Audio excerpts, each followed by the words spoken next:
There is a stillness that many of us have forgotten, a quiet space that now feels like a distant memory. Consider the familiar scene, the low hum of an engine, the faint smell of warm asphalt, the symphony of discordant horns rising and falling in the afternoon heat. You are sitting in traffic, a river of steel and glass, moving at a pace that is both agonizingly slow and internally terrifyingly fast. Your phone, that phantom limb, buzzes with notifications, a relentless stream of demands, updates, and the carefully curated happiness of others. Your own mind mirrors the chaos outside, a frantic scroll of to-do lists, of past regrets and future anxieties, of conversations replayed and arguments rehearsed. The noise, you realize, is not just outside. In fact, the noise outside is merely a faint echo of the cacophony within. This feeling, this state of being overwhelmed, of being stretched thin between the pressures of what we must do and the gnawing sense that what we are doing is not enough, has become the default soundtrack to modern life.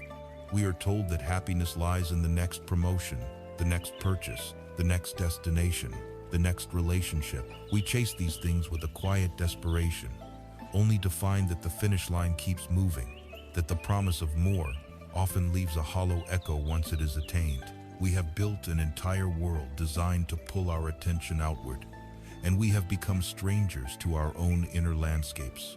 But what if the answer was never out there at all? What if the relentless pursuit of external solutions is the very source of our disquiet? What if the key to finding peace is not in adding more, but in a profound and gentle turning inward? There exists an ancient path, a timeless science of the mind that for over 2,500 years has addressed this very human condition. It is not a religion that asks for blind faith, nor a dogma that demands conversion. It is, rather, a practical manual, a map meticulously drawn to guide us through the complex terrain of our own consciousness. It is a method for understanding the very mechanics of our suffering, and in doing so, to uncover the mechanics of our own peace. This is the wisdom of the Buddha, a path of awakening not to something new, but to the profound stillness and clarity that has been waiting patiently beneath the noise all along. This is an invitation to walk that path together, to explore a different way of being. It begins not with a grand gesture, but with the simple, quiet act of turning our attention inward. To begin our journey into this ancient science of the mind, we must start where the Buddha himself started, with the first of his great discoveries, the Four Noble Truths.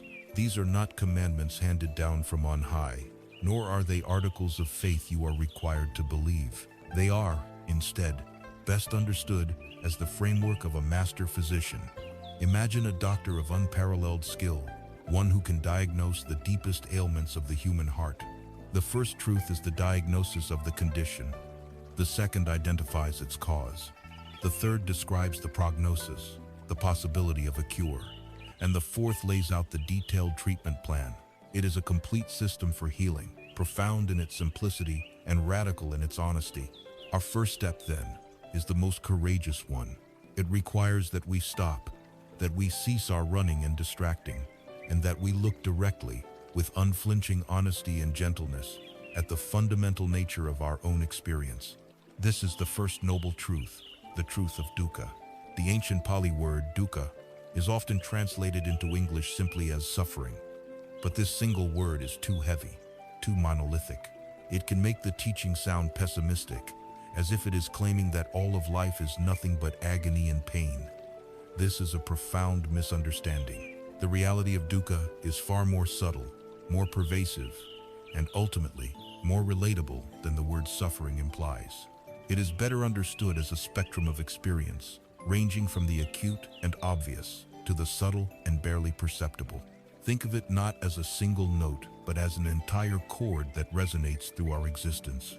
At one end of this spectrum is the dukkha we all know, the obvious pain and distress that no one can escape.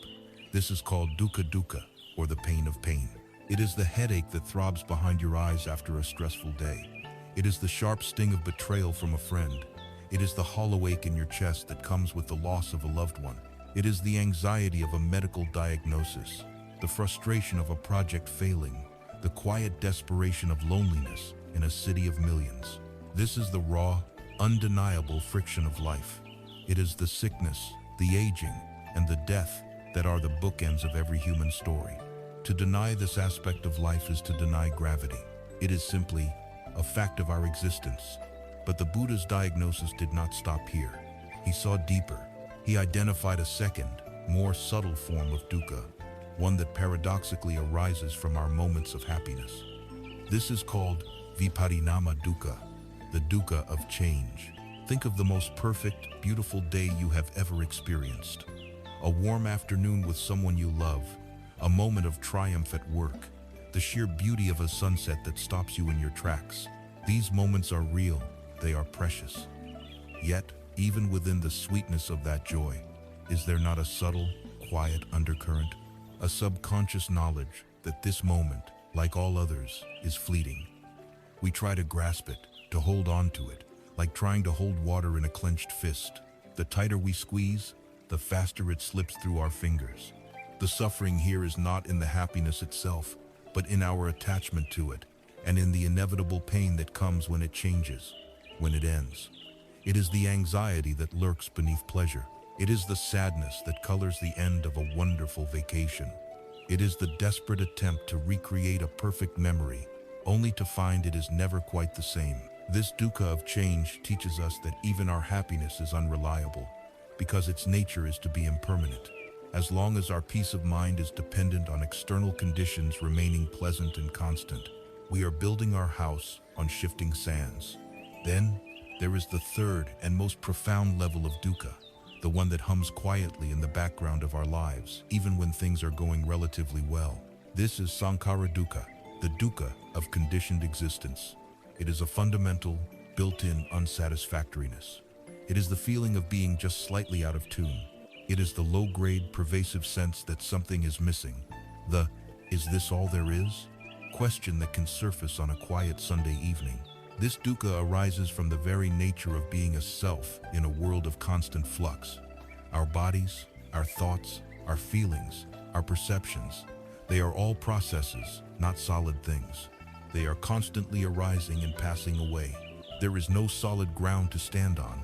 This inherent instability, this lack of an ultimate, reliable core, creates a subtle, persistent friction.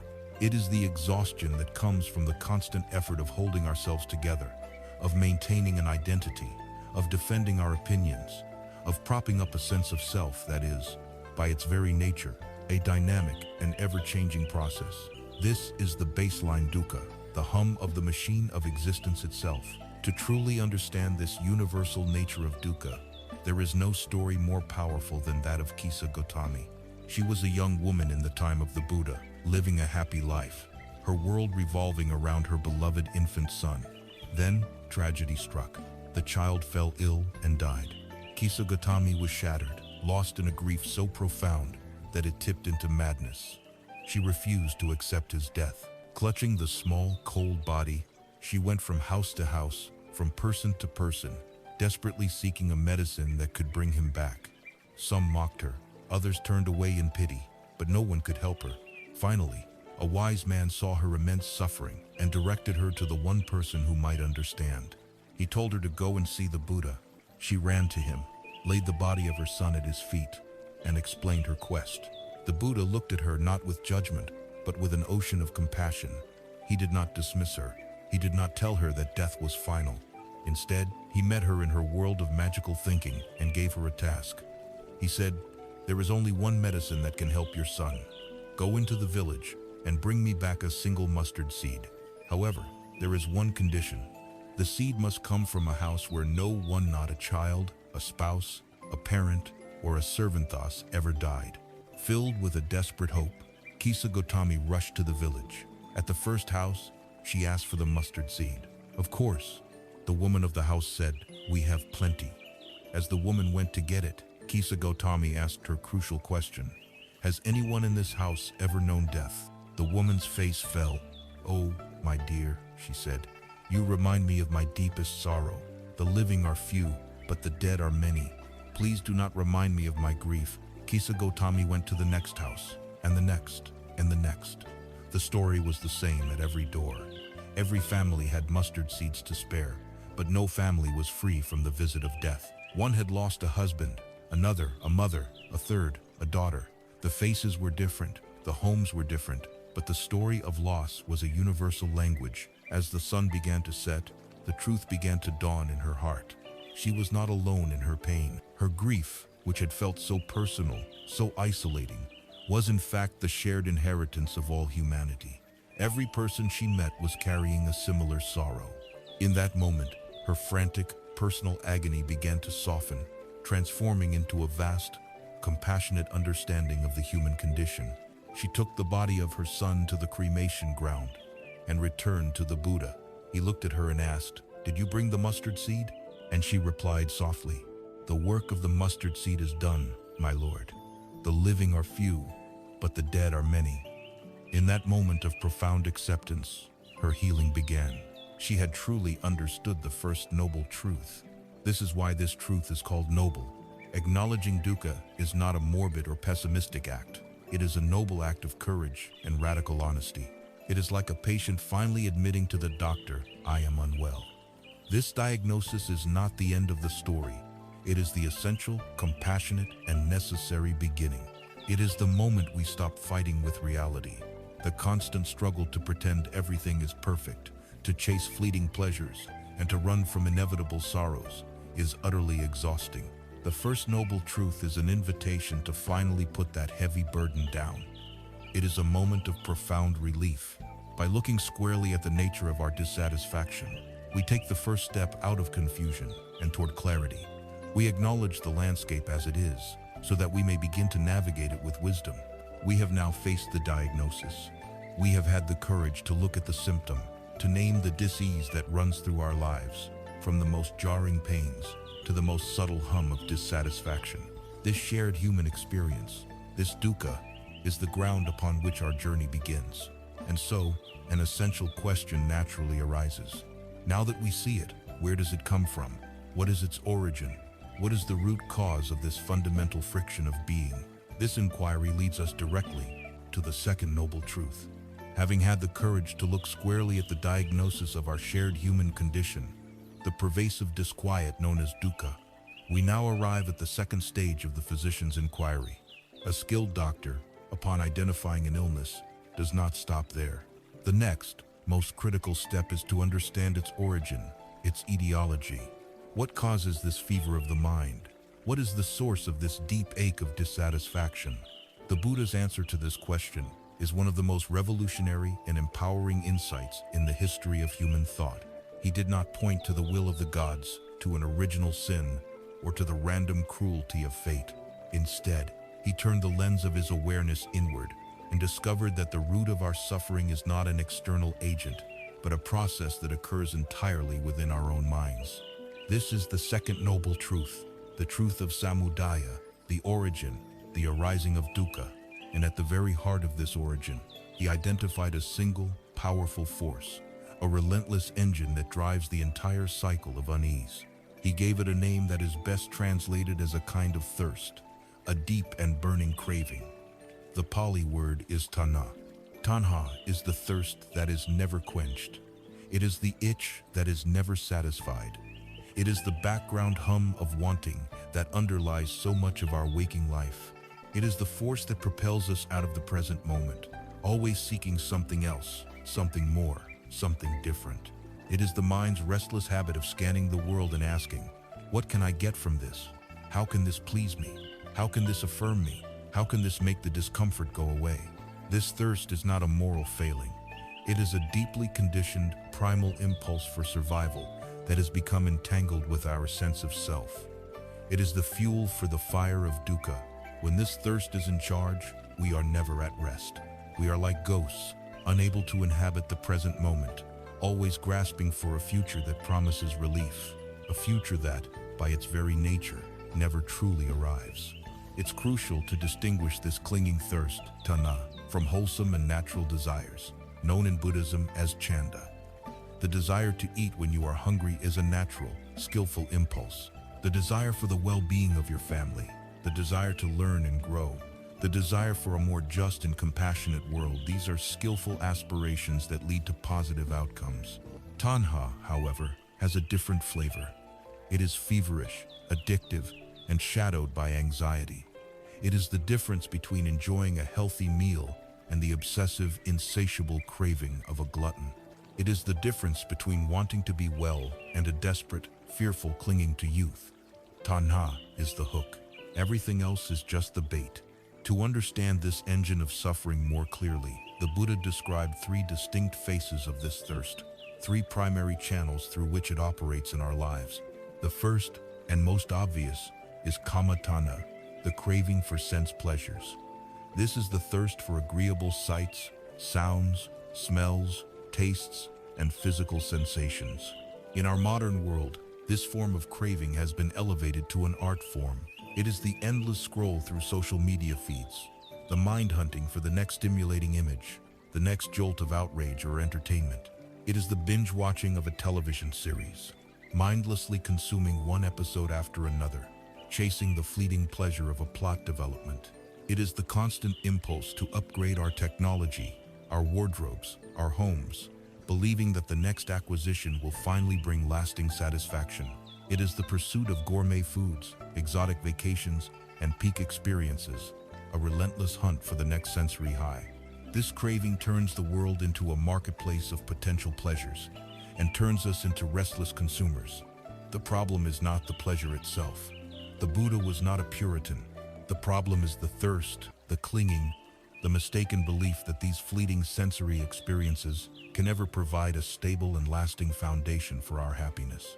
They cannot, because their very nature is to arise and, inevitably, to pass away. The second form of thirst is deeper and more subtle. It is bhavatanha, the craving for being or for existence.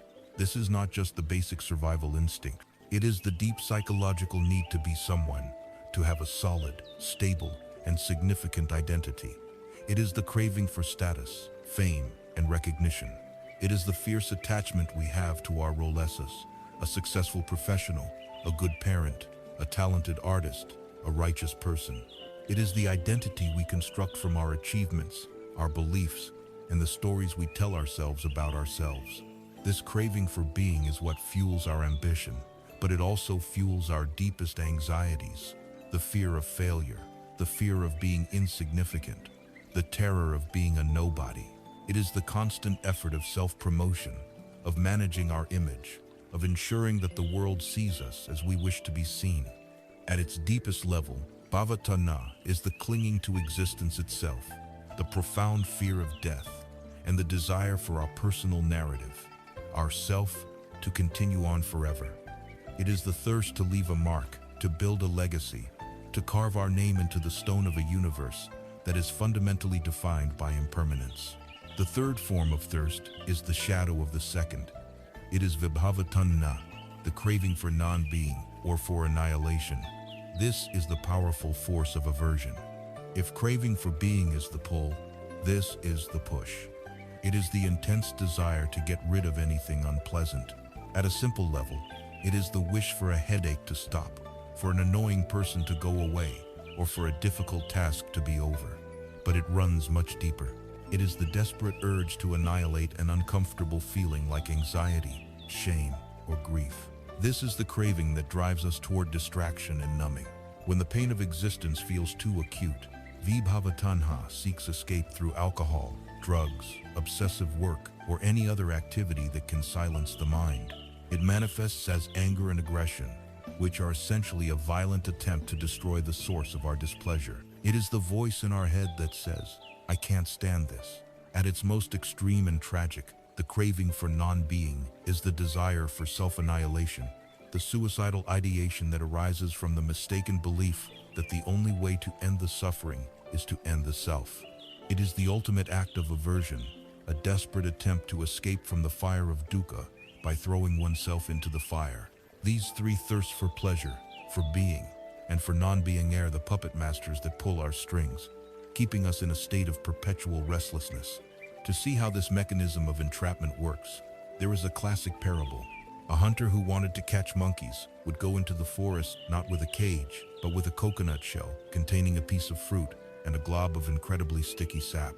He would smear the sap on a heavy log. A monkey, driven by its natural curiosity and its craving for a sweet treat, kama-tanha, would inevitably come along. Seeing the potential for pleasure, it would reach out and touch the sap. Its paw would be stuck fast. In a wave of frustration and fear, the craving for non-being, vibhava tanha, would arise, the desperate desire to be free from this trap. It would try to pull its paw away with its other paw. But now, both paws would be stuck. The monkey's panic would escalate. It would try to push and kick with its feet, but they too would become hopelessly mired in the sticky substance. Finally, in a last, desperate act of biting and tearing, it would lunge with its mouth, only to have its face become stuck as well. The monkey is now completely immobilized, not by the hunter, and not even by the sap itself, but by its own frantic, reactive efforts, born of craving and aversion. It is trapped by its own thirst. This is a perfect metaphor for our own predicament. We reach for a fleeting pleasure and become attached. When the pleasure fades or turns to pain, we react with aversion, and in our struggle to get free, we only become more deeply entangled in our own reactivity. The job, the relationship, the belief, the substance, we grasp it to satisfy a thirst, and then we are stuck, struggling against the very thing we once craved. The second noble truth reveals that the chains that bind us are forged within our own minds. The source of our disquiet is not the world, but the thirst with which we approach the world. We are like people dying of thirst while drinking salt water. Every sip we take, every craving we satisfy, only makes the fundamental thirst for true peace more intense. We have now looked at the diagnosis, dukkha, and we have identified its root cause, the internal thirst of tanha. This realization is profoundly empowering. If the cause of our suffering is an external force beyond our control, we are helpless victims. But if the cause is an internal, conditioned process, then there is a possibility of changing it. There is a possibility of a cure. And so, this leads us to the third, and most hopeful, of the noble truths. If this relentless thirst is the fire that burns, is it possible for the fire to go out? Can this craving truly cease? Is there a state of being that is utterly free from this feverish, insatiable thirst? This question opens the door to the third noble truth, the truth of cessation. We have walked together into the heart of the human condition, looking directly at the pervasive illness of dissatisfaction, dukkha. We have delved deeper still, uncovering its root cause within the feverish, internal thirst of our own minds, the relentless craving known as tanha. To diagnose an illness and its cause is a profound act of realism, but it can also feel like a heavy burden. It is here, at this crucial juncture, that the Buddha offers his pivotal and life-altering prognosis.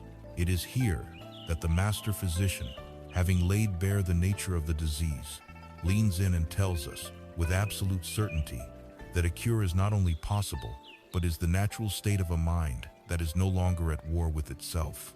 This is the third noble truth, the truth of Nirodha.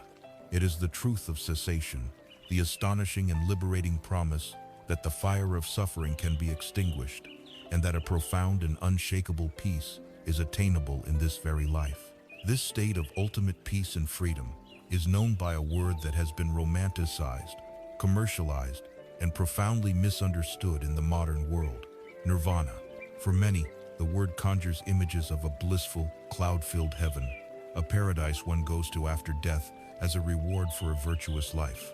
For others, it carries a more nihilistic tone, suggesting a complete annihilation of the self, a bleak extinction into nothingness. The third noble truth asks us to set aside both of these misconceptions. The Buddha was not a real estate agent for a heavenly afterlife, nor was he a proponent of self-destruction.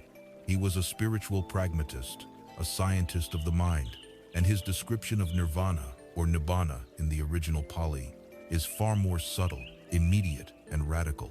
The word nibbana literally means to extinguish or to blow out, as one would blow out the flame of a candle.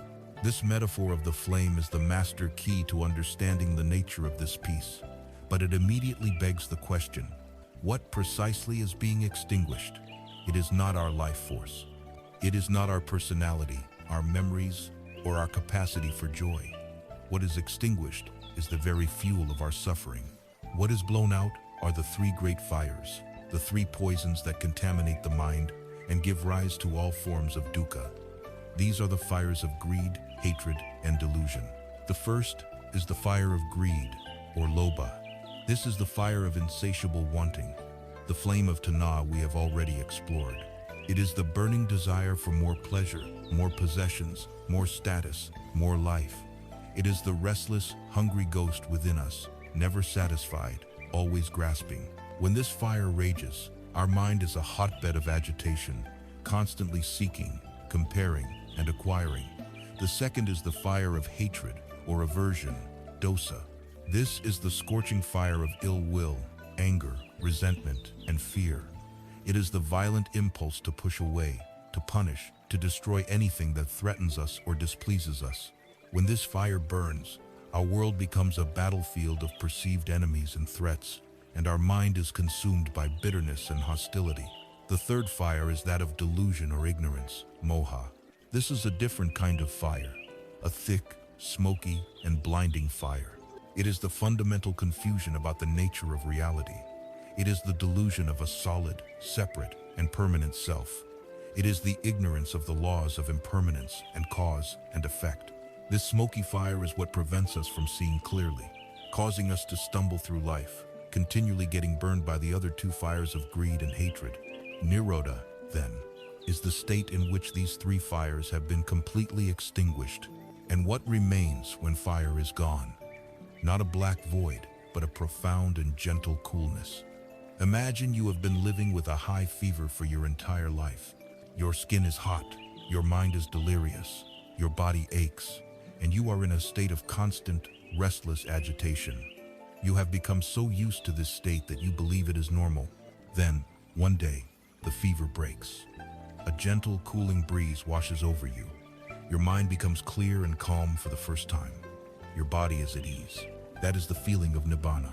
It is not an addition of something new, but the cessation of the fever that has been causing the pain. It is a peace that is defined not by what it is, but by what is absent. The burning heat of craving, the scorching flames of aversion, and the blinding smoke of delusion. To understand how this extinguishing happens, we can use the beautiful and precise metaphor of an old oil lamp.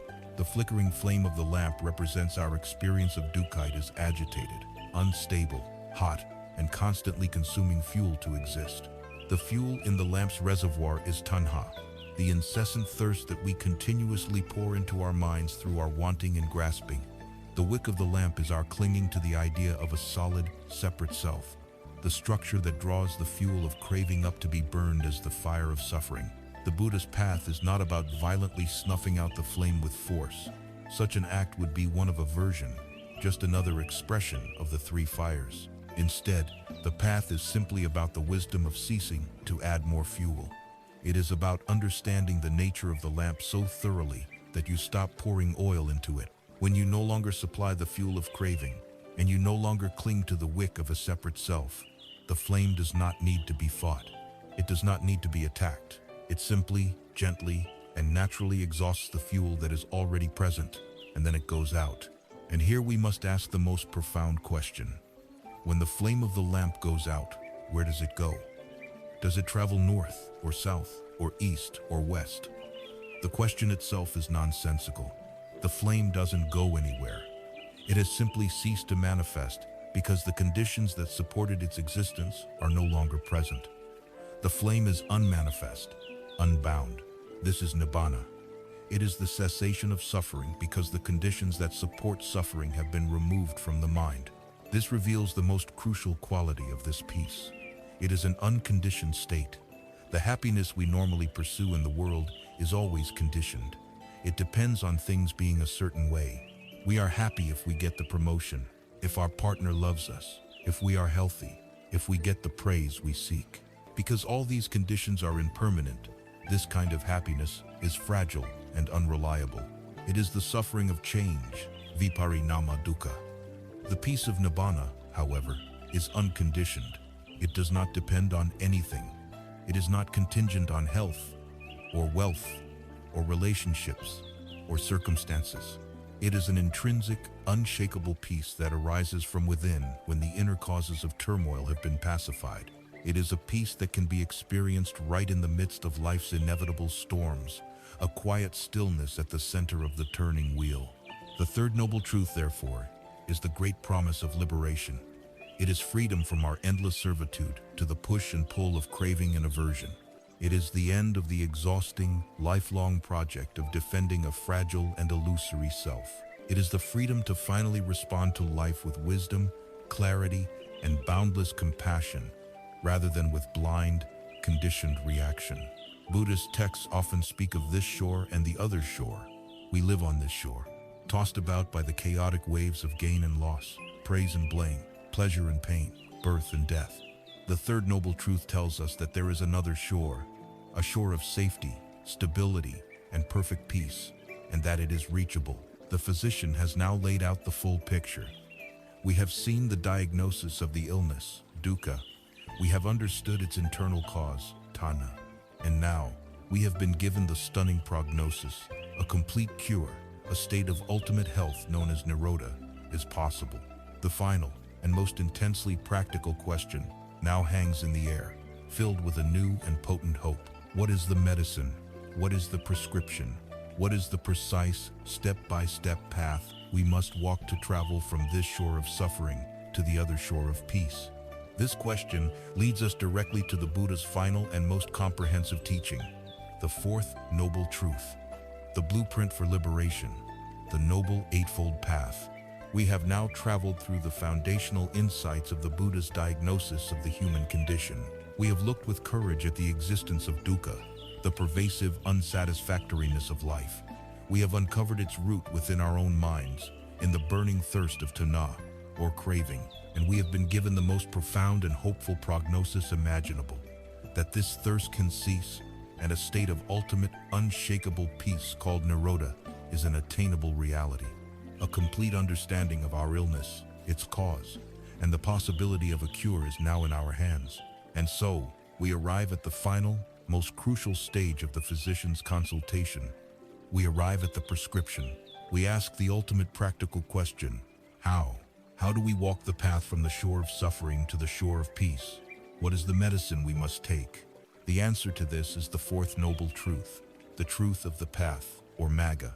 This is the Buddha's detailed, compassionate, and comprehensive blueprint for liberation, a step-by-step guide to transforming the mind and ending suffering.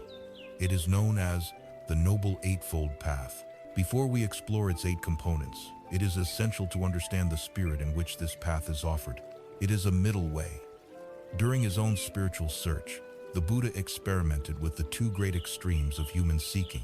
First, he lived the life of a prince, surrounded by every imaginable sensual pleasure, indulging every desire.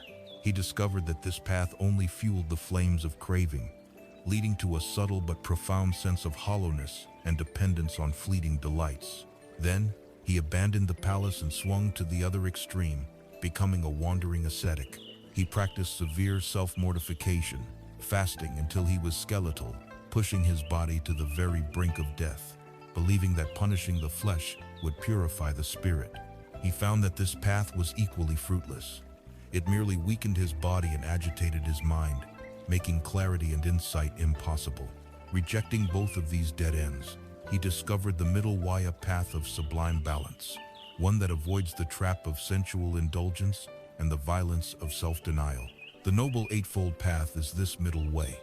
It is not a path of extremism, but one of intelligence, balance, and sustainable cultivation. It is also crucial to understand that this is not a linear path of 8 sequential steps, like climbing a ladder. It is not a matter of perfecting step 1 before moving to step 2, and so on. A far better image is that of 8 individual strands being woven together to form a single, incredibly strong rope.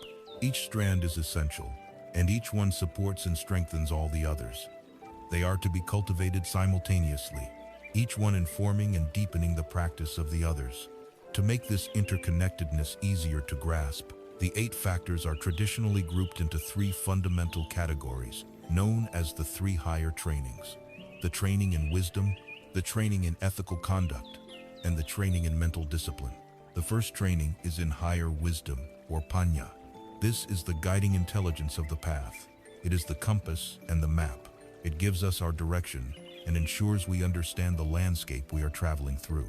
Without wisdom, our efforts can be misguided and our good intentions can go astray. The second training is in higher ethical conduct, or sila. This is the very ground on which we walk. It is the practice of living in the world in a way that is harmless to ourselves and to others. It is the purification of our actions of body and speech, creating an external environment of peace and integrity that allows our internal work to flourish. If our daily life is filled with conflict, dishonesty, and regret, the mind will be too agitated to find any stillness. Sila creates the foundation of calm upon which we can build. The third training is in higher mental discipline, or samadhi. This is the direct training of the mind itself. It is the muscle and the engine of the path. It is the practice of gathering our scattered mental energy, cultivating a mind that is calm, focused, and keenly aware. It is through this disciplined and unified mind that the deep insights of wisdom can truly penetrate our being. These three trainings work in a beautiful, mutually supportive harmony.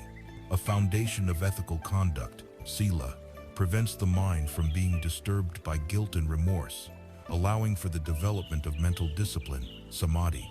A disciplined, concentrated mind, samadhi becomes a powerful instrument, like a microscope or a telescope, capable of seeing into the true nature of reality and thereby cultivating profound wisdom, panya. And this wisdom, in turn, illuminates our understanding of why ethical conduct and mental discipline are so vital, further strengthening our commitment to them. It is a virtuous upward spiral.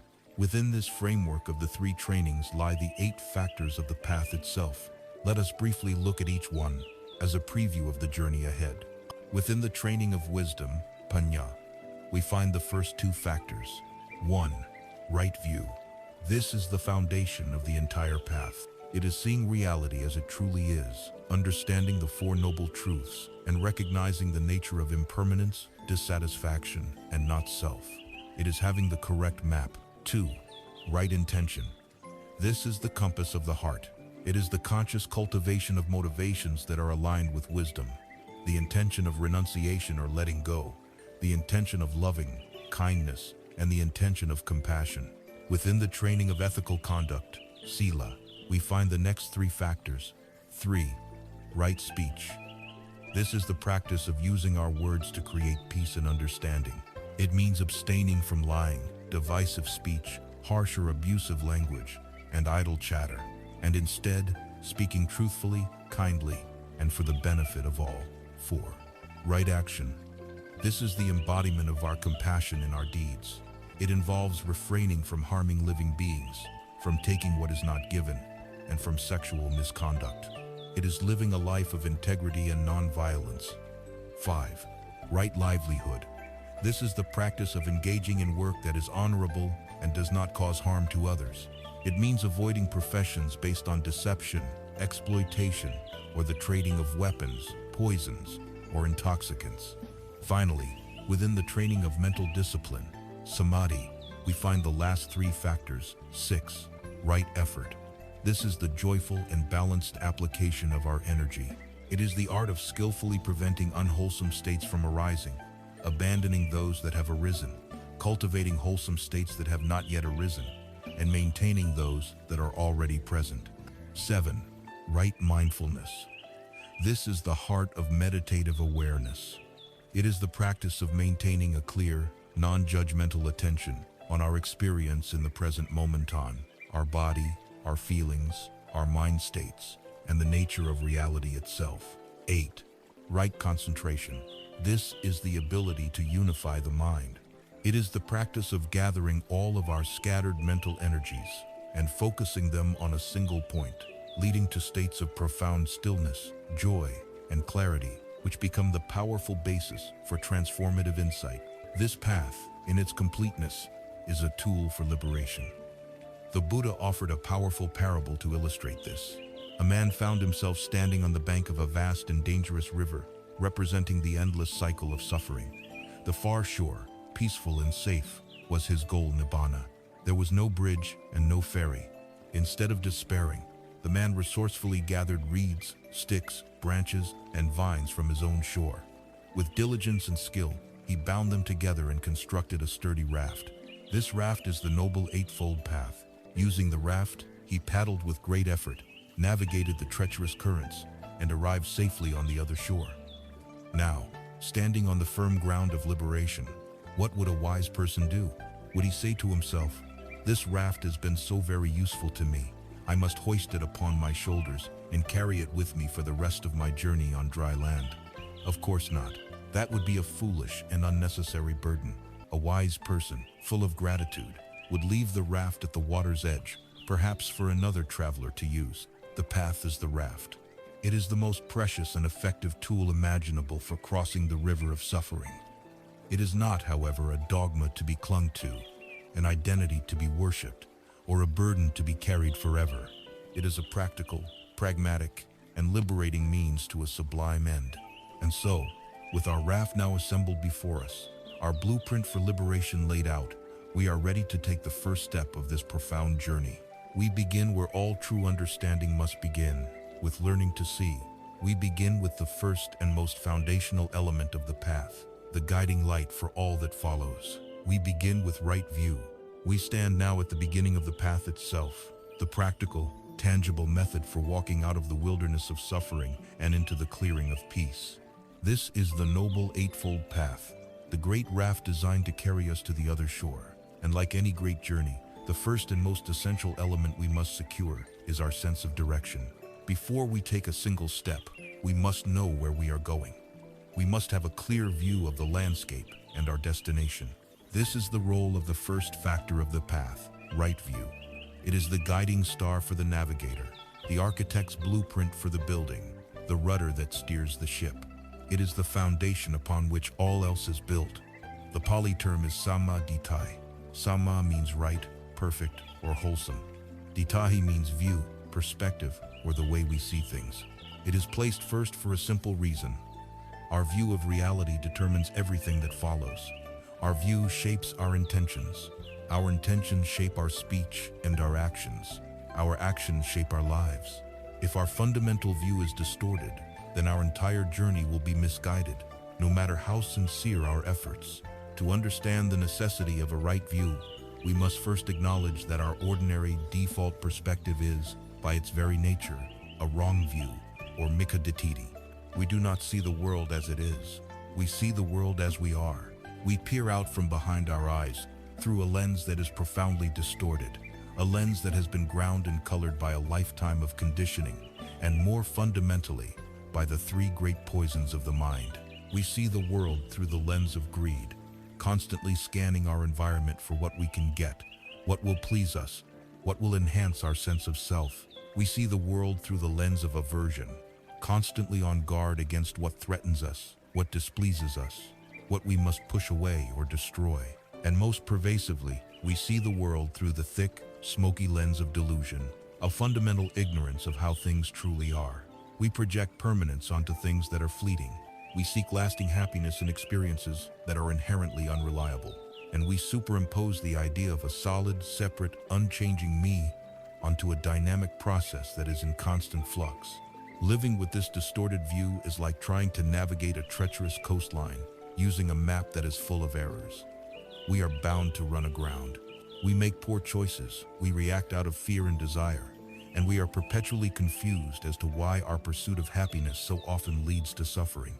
Right view is the courageous and patient process of cleaning this lens, of correcting the map, so that we can finally see the terrain for what it is. There is a classic parable that perfectly illustrates the nature of our predicament. A king once brought a magnificent elephant into his courtyard and summoned a group of men who had been blind from birth. He asked each of them to approach the elephant, to touch it, and to describe what it was. The first man reached out and got hold of the elephant's thick, sturdy leg. He felt its texture and its shape, and declared with confidence, "Your Majesty, an elephant is like a great pillar." The second man, standing near the back, took hold of the tail. He felt it swish back and forth and said, "No, you are mistaken. An elephant is like a rope with a frayed end." The third man was led to the elephant's side and touched its vast, flat surface. "You are both wrong," he announced. "An elephant is clearly like a high, solid wall." A fourth man grasped the ear and described the elephant as being like a large, leathery fan, while a fifth, holding the trunk, was certain it was like a thick snake. Having each had a direct, tangible experience, they soon fell into a heated argument, each one absolutely certain of their own conclusion, and utterly unable to understand the other's perspectives. Each man was telling the truth of his own limited experience, but none of them had the right view. None of them could see the whole elephant. This is a precise and compassionate portrait of our ordinary human life. We grasp our little piece of the truth or political party, our religious belief, our cultural identity, our personal history, and we mistake it for the whole truth. We defend our partial perspective with righteous fury and build our entire lives upon it, creating endless conflict, misunderstanding, and suffering. Right view is the perspective of the person with sight who can see the whole elephant. This person doesn't condemn the blind men as being wrong. They understand why each of them has come to their conclusion. They see how the leg, the tail, the side, the ear, and the trunk are all valid parts of a much larger, interconnected reality. Right view is the ability to zoom out from our own limited perspective and see the whole picture, to understand how all the disparate parts of our experience fit together. This clear-sightedness is developed in two stages. The first is what we can call mundane right view. This is the foundational understanding of the law of karma, or action. It is the simple, yet profound, recognition that our actions have consequences. It is the conviction that our willed intentions, whether expressed through body, speech, or mind, are the primary seeds that create the harvest of our future experience. Skillful, wholesome actions that are rooted in generosity, kindness, and clarity will lead toward happiness, peace, and well-being for ourselves and others. Unskillful, unwholesome actions rooted in greed, hatred, and delusion will inevitably lead toward suffering, conflict, and pain. This view is the bedrock of spiritual responsibility. It frees us from the paralyzing idea that we are merely passive victims of fate, genetics, or circumstance. It places the power and the potential for our own happiness squarely in our own hands. It affirms that what we choose to do, right here and now, truly matters. This understanding provides the rational and compelling motivation to undertake the training in ethical conduct, to purify our actions, and create a life that is conducive to peace. From this foundation, we can then begin to cultivate the second, deeper level, supramundane right view. This is not something that can be simply learned from a book or accepted on faith. This is a direct, transformative insight into the ultimate nature of reality, an insight that is born from the dedicated practice of mindfulness and concentration. This is the wisdom that cuts the root of suffering. It is the direct, experiential seeing of the three marks of existence. The first is anicca, or impermanence, the direct realization that everything in our experience, without exception, every thought, every emotion, every sensation, our own bodies, the world around us in a constant state of flux, arising and passing away from moment to moment. The second is dukkha, or unsatisfactoriness, the direct seeing of how our attempt to cling to or find lasting security in these impermanent, fleeting phenomena is a source of constant friction and stress. The third is anatta, or not self, the most profound insight, which is the direct seeing that there is no fixed, solid, independent I or me at the center of all this change. What we call a self is, in fact, an impersonal, interconnected process of mind and body, constantly unfolding. To see this directly is to have the ground pulled out from under the ego's entire project of craving and defense. It is to realize that the self we have been trying so desperately to please and protect is an illusion. Right view, in its mundane form, gives us the reason to walk the path. In its supramundane form, it is the realization of the goal of the path. It is the light that guides us at the beginning and the brilliant sun that greets us at our destination. It is the map that shows us we are lost and, in the very same moment, reveals the way home. Once we possess this map, once our vision of reality has begun to clear, the journey can truly begin. Seeing clearly is the first step, but it is not enough. We must then align our inner world with this new vision. We must consciously and deliberately adjust the compass of our own heart, ensuring that the direction we want to travel aligns with the true north revealed by our newfound sight. This essential task of calibrating our inner drive, of purifying our deepest motivations, is the crucial work of the second factor of the Noble Eightfold Path, right intention. Having been given the true map of reality and right view, we now possess the clarity to see the path ahead. But a map, no matter how accurate, is merely a piece of paper until a decision is made to use it. A profound gap can exist between seeing what is true and actually aligning our lives with that truth. The second factor of the Noble Eightfold Path is the bridge across that gap. It is the conscious, volitional act of turning the ship of our life to follow the star of our newfound wisdom. It is the calibration of our inner compass, the purification of our deepest motivations. This is right intention, or samma sankappa. If right view is the seeing eye, right intention is the feeling heart, awakened and resolved. It takes the abstract understanding of the path and transforms it into a living, breathing aspiration that infuses our every thought, word, and deed. The Buddha placed extraordinary emphasis on the power of intention. In a famous declaration, he said, "Intention, I tell you, is karma. Having intended, one acts through body, speech, and mind." This is a radical statement. He is telling us that the ethical quality, the karmic weight of our actions, is determined not primarily by the external act itself, but by the inner motivation, the mental state from which that action springs. Intention is the seed, the action is the stem, the result is the fruit. An action that looks wholesome on the outside can be planted from a poisonous seed, while a simple act can grow from a seed of profound goodness. Imagine offering a gift to someone. If the intention is to express genuine affection and generosity, the act creates joy in the giver and the receiver, and plants a seed of wholesome karma.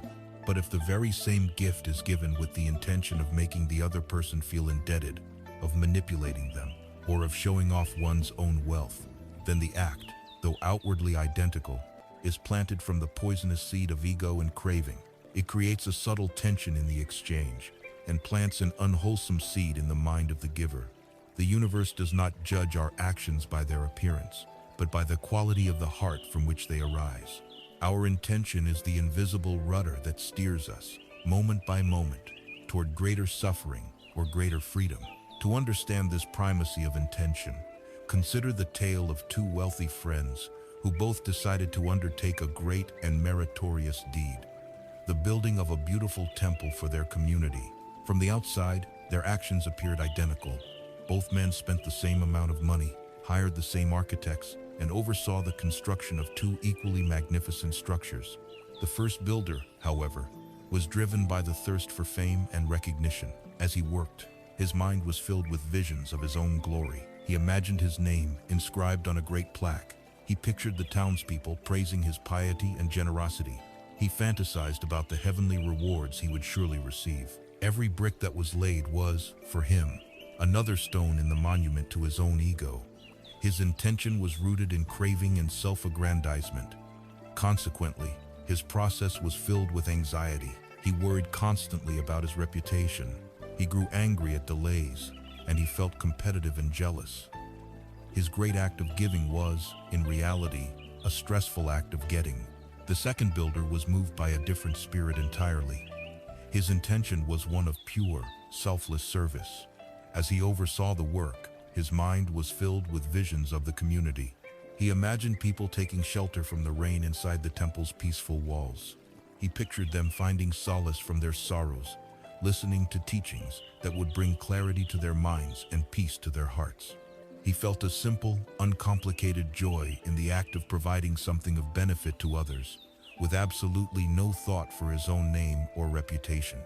His intention was rooted in loving kindness and compassion. As a result, his process was filled with a quiet, abiding joy. He met delays with patience and obstacles with equanimity. His great act of giving was a genuine expression of a generous heart, and it filled him with an inner wealth that no amount of money could buy. In the end, two identical temples stood, but the inner worlds of the two builders and the karmic fruits of their actions could not have been more different. This is the power of right intention. The Buddha, in his practical wisdom, did not leave this concept abstract. He specified three particular avenues of right intention that we are to consciously cultivate. These three are the direct and powerful antidotes to the three great fires of greed, hatred, and delusion. The first is the intention of renunciation, or nekkhamma. This is the direct antidote to the fire of greed and craving. The word renunciation can sound harsh, suggesting a life of grim deprivation. But this is a misunderstanding. Right renunciation is not a punishment. It is a profound act of self-kindness. It is the gentle but firm intention to let go of that which is heavy and burdensome. Imagine you are on a long journey, carrying a heavy backpack filled with beautiful but ultimately unnecessary stones. The stones represent our attachments to possessions, to status, to opinions, to our youth. Renunciation is the dawning wisdom that recognizes the sheer weight of this pack and the exhaustion it is causing. It is the joyful intention to open the pack and set the stones down, one by one, not because we hate the stones, but because we love the feeling of lightness, freedom, and ease that comes from being unburdened. It is the conscious turning of the mind away from the endless, frantic pursuit of having, and toward the deep, simple, and satisfying peace of being. The second is the intention of loving kindness, or avyapada. This is the direct antidote to the fire of hatred, anger, and aversion. Vyapada means ill will, and the prefix a negates it. This is the resolve to meet all beings and all situations not with hostility, but with a heart of unconditional friendliness and goodwill. It is an active choice. When a feeling of irritation or resentment arises, as it inevitably will, right intention means recognizing that feeling and consciously choosing not to water its seed. Instead, we deliberately cultivate its opposite. We plant a seed of kindness. We silently wish that person well. We generate a feeling of warmth, of patience, of understanding. Crucially, this intention must be directed inward as well as outward. For many of us, the most relentless source of ill will in our lives is our own inner critic. The intention of loving kindness is the resolve to meet our own mistakes, our own flaws, and our own pain with the same gentle, forgiving compassion that we would offer to a beloved friend. It is the ceasing of our inner hostilities. The third is the intention of harmlessness, or avihisa. This is the direct antidote to cruelty and violence. It is closely related to loving kindness, but it carries a more active, protective quality. If loving kindness is the wish for all beings to be happy, harmlessness is the resolve to not cause harm, and compassion is the active wish for all beings to be free from suffering. It is the heart's empathetic response to the first noble truth, recognizing that all beings, just like ourselves, fear, pain, and desire happiness. We make the firm resolve to live and act in such a way that we do not add to the world's great store of suffering. This intention is the very root of the principle of nonviolence. It guides us to be gentle in our actions, mindful of the creatures that share our planet, and careful with the impact we have on those around us. It is the recognition of our profound interconnection with all of life, and the sincere aspiration to be a force for healing, not for harm. Cultivating these three intentions of renunciation, of loving kindness, and of harmlessness is the practice of right intention. It is the work of tending the garden of the mind.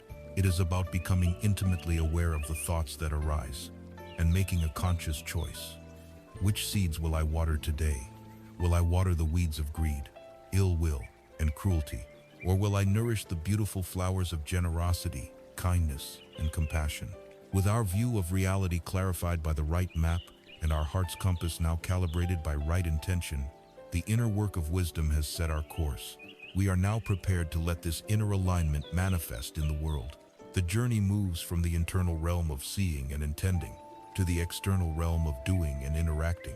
And the first, most constant, and most powerful way we interact with the world is through the faculty of speech.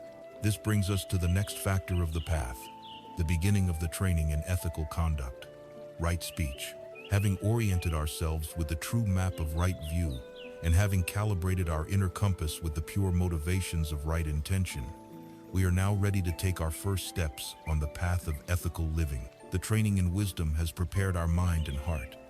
Now, the training in ethical conduct, or sila, will guide our engagement with the world. The first element of this training is perhaps the one we practice most often, yet with the least amount of mindfulness: our speech. Words are the primary bridge between our inner world and the outer world. They are not merely sounds, they are actions.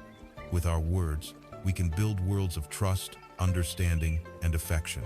With our words, we can also demolish them, creating wastelands of conflict, hurt, and division. The third factor of the path, right speech, or samavacha, is the profound art of transforming this powerful, often unconscious, faculty from a potential weapon into an instrument of healing and peace. It is the practice of ensuring that the words leaving our lips are a true and beautiful expression of the wisdom and compassion we are cultivating within. The Buddha, in his immense pragmatism, defined right speech first and foremost by what we must learn to abstain from. He laid out 4 specific kinds of harmful speech that we must mindfully abandon. We can think of these as 4 gates that our words must pass through before they are spoken. If a word cannot pass through all 4 gates, it is best left unsaid. The first gate is abstaining from false speech. This is the commitment to truthfulness. On the surface, this means not telling deliberate lies, but its scope is much wider and more subtle. It includes the artful exaggerations we use to make a story more entertaining or to make ourselves seem more important. It includes the half-truths and careful omissions we employ to mislead without technically lying. It encompasses making promises we know we cannot or will not keep. In our modern age, it extends to the carefully curated and often deceptive personas we create on social media, presenting an image of our lives that is far from the reality. To commit to right speech is to commit to a radical honesty. This is not for the benefit of others alone. Living truthfully creates a mind that is simple, clear, and uncluttered. When we do not have to keep track of various lies and deceptions, our mind becomes a place of peace, and we develop a deep sense of integrity and self-trust. The second gate is abstaining from slanderous or divisive speech. This is the refusal to use words to poison one human relationship against another.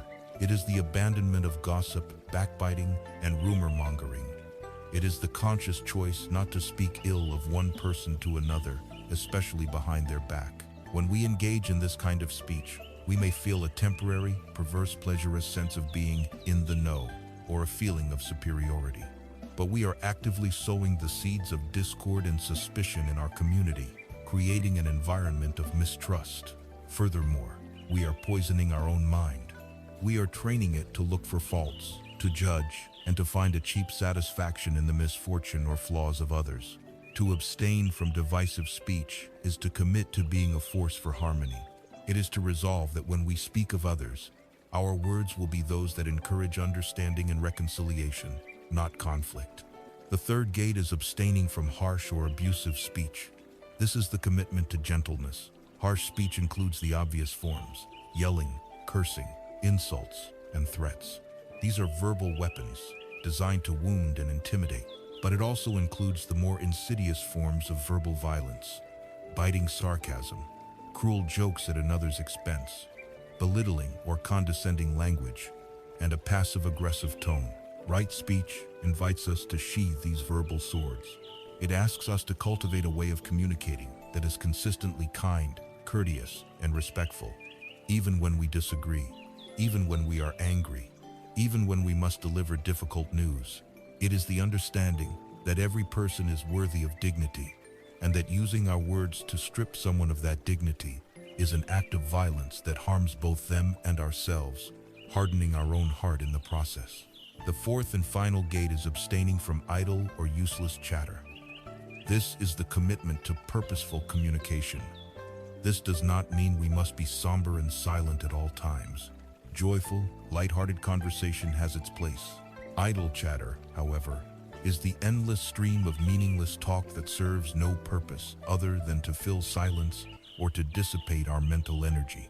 In our hyper-connected world, this is a particularly challenging practice. It is the endless scrolling and commenting on things that do not matter. It is the participation in pointless arguments, the consumption of celebrity gossip, the spending of hours in conversations that lead nowhere and leave us feeling drained and scattered. The practice of abstaining from idle chatter is an act of valuing our own attention and energy. It is the recognition that both silence and speech are precious. It encourages us to speak when we have something meaningful to say, and to cultivate a comfortable, mindful silence when we do not. The power of our words, once released, is immense and irreversible. A beautiful parable illustrates this with devastating clarity. A man in a village had spread a vicious and untrue rumor about a neighbor. Consumed by guilt, he went to the wise old monk of the village to confess and ask for absolution. The monk listened patiently and then said, "Your path to atonement has 2 steps. First, take your finest feather pillow, go to the highest hill in the village on the windiest day, cut it open and shake out all the feathers." The man, though puzzled, did as he was told. He watched as the thousands of tiny feathers were caught by the wind and scattered in every direction, over fields, into forests, and across rooftops, until they were all gone. He returned to the monk and said, "I have done it."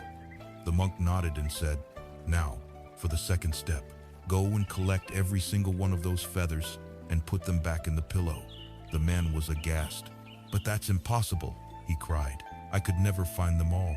The wind has carried them to places I will never know." The old monk looked at him with gentle, sad eyes. "So it is with your words," he said. "Once they leave your lips, they are scattered on the winds of conversation. You can never know all the ears they will fall upon, nor can you ever fully retract them. The damage they do spreads far beyond your control." This parable reminds us that the work of right speech is primarily a preventative practice. It is mindfulness before we speak.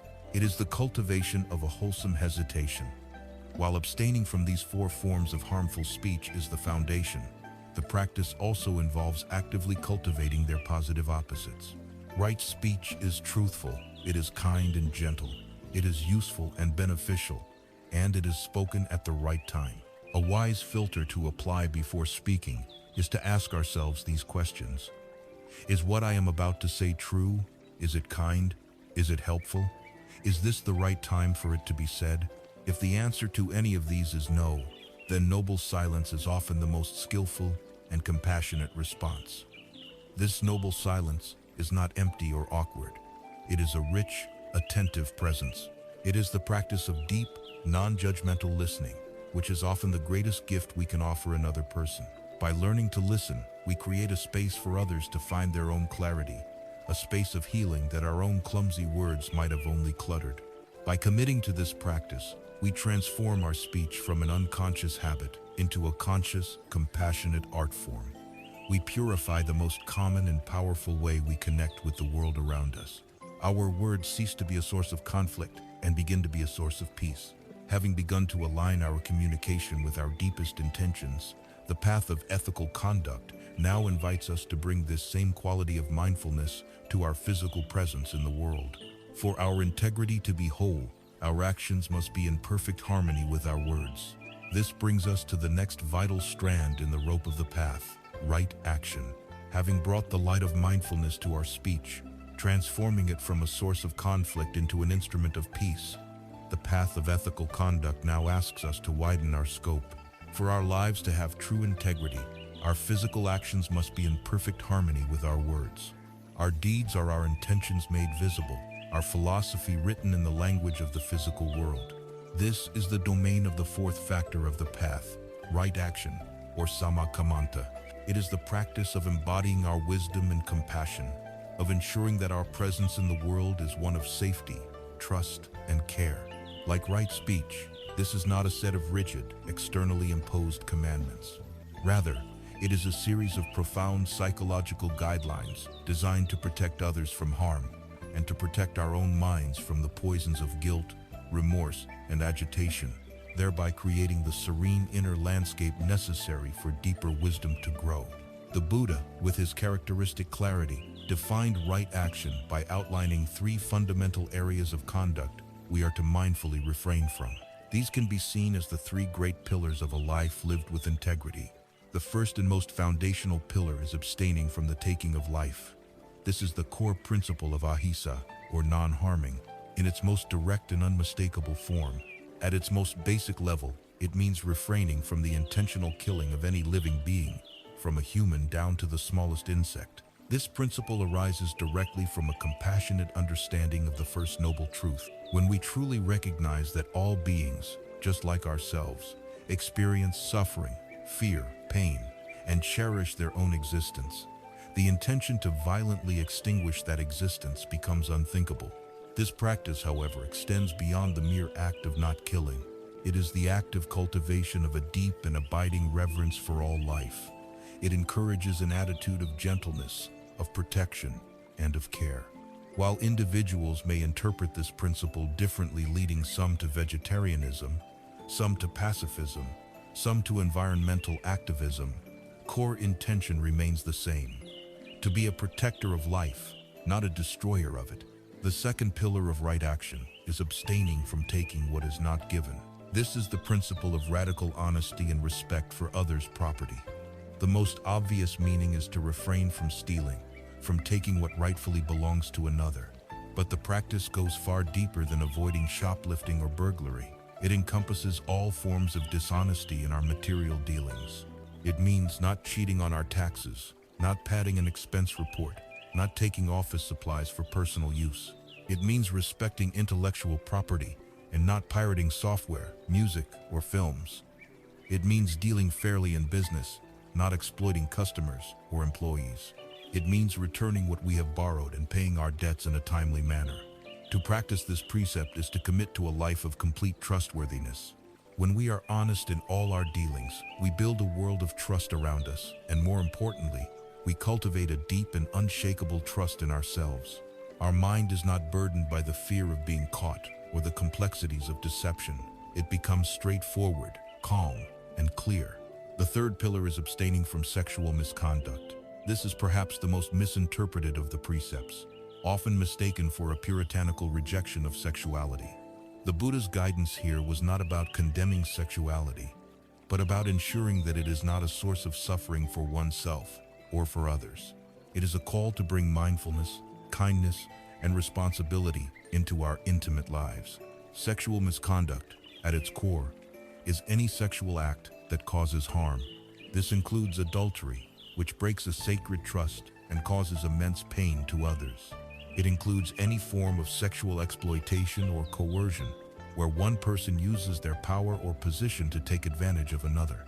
It includes any sexual act that is not based on full and enthusiastic mutual consent. On a more subtle level, it encourages us to look at our motivations. Is our sexual energy driven by a genuine sense of connection, affection, and shared pleasure? Or is it driven by a selfish craving, a need to conquer, or an attempt to numb our own loneliness and insecurity? Right action invites us to create relationships where intimacy is an expression of mutual respect, deep care, and authentic connection, rather than just another form of selfish gratification. To illustrate the profound, transformative power of choosing right action, there is no story more dramatic than that of Angulimala. He was a terrifying bandit who haunted the roads in the time of the Buddha. His name meant garland of fingers, for he wore a gruesome necklace made from the fingers of the 99 people he had murdered. He was the very embodiment of wrong akshona, being consumed by hatred and violence. One day, the Buddha, against the warnings of all the villagers, calmly began to walk down the road where Angulimala was known to hunt his victims. Angulimala saw him and was enraged by his audacity. He drew his sword and began to run after him. But a strange thing happened. Though the Buddha was only walking at a normal pace, Angulimala, running with all his might, could not catch him. Exhausted and bewildered, he screamed out, "Stop, ascetic, stop!" The Buddha, without turning, replied in a calm, clear voice, "I have stopped, Angulimala. It is you who have not stopped." Angulimala was stunned into confusion. "What do you mean?" he demanded. "You are still walking, yet you say you have stopped. I have stopped running, yet you say, I have not." The Buddha turned to him, his eyes filled not with fear, but with an immense and powerful compassion. He said, "I have stopped, Angulimala, for I have laid down the sword forever. I have stopped doing harm to any living being. You, however, have not stopped the endless cycle of violence and hatred. You are still running, creating the causes for more suffering for yourself and for others." In that moment, the Buddha's unshakable peace and profound words pierced through Angulimala's hardened heart. He saw the frantic, pointless, and agonizing nature of his own life, in stark contrast to the deep stillness of the man before him. The truth of his own suffering hit him like a thunderbolt. He threw down his sword, bowed at the Buddha's feet, and begged to be accepted as a follower. Angulimala went on to become a monk, and through dedicated practice, completely transformed his mind, eventually becoming an enlightened arhat. His story is the ultimate testament that our past actions do not have to define our future.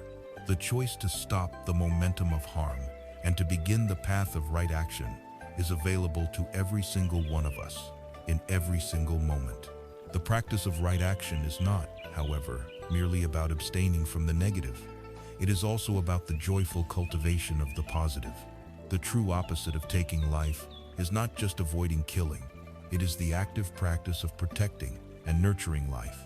The true opposite of not stealing is the joyful practice of generosity, or dana, of giving freely of our time, our energy, and our resources to help others.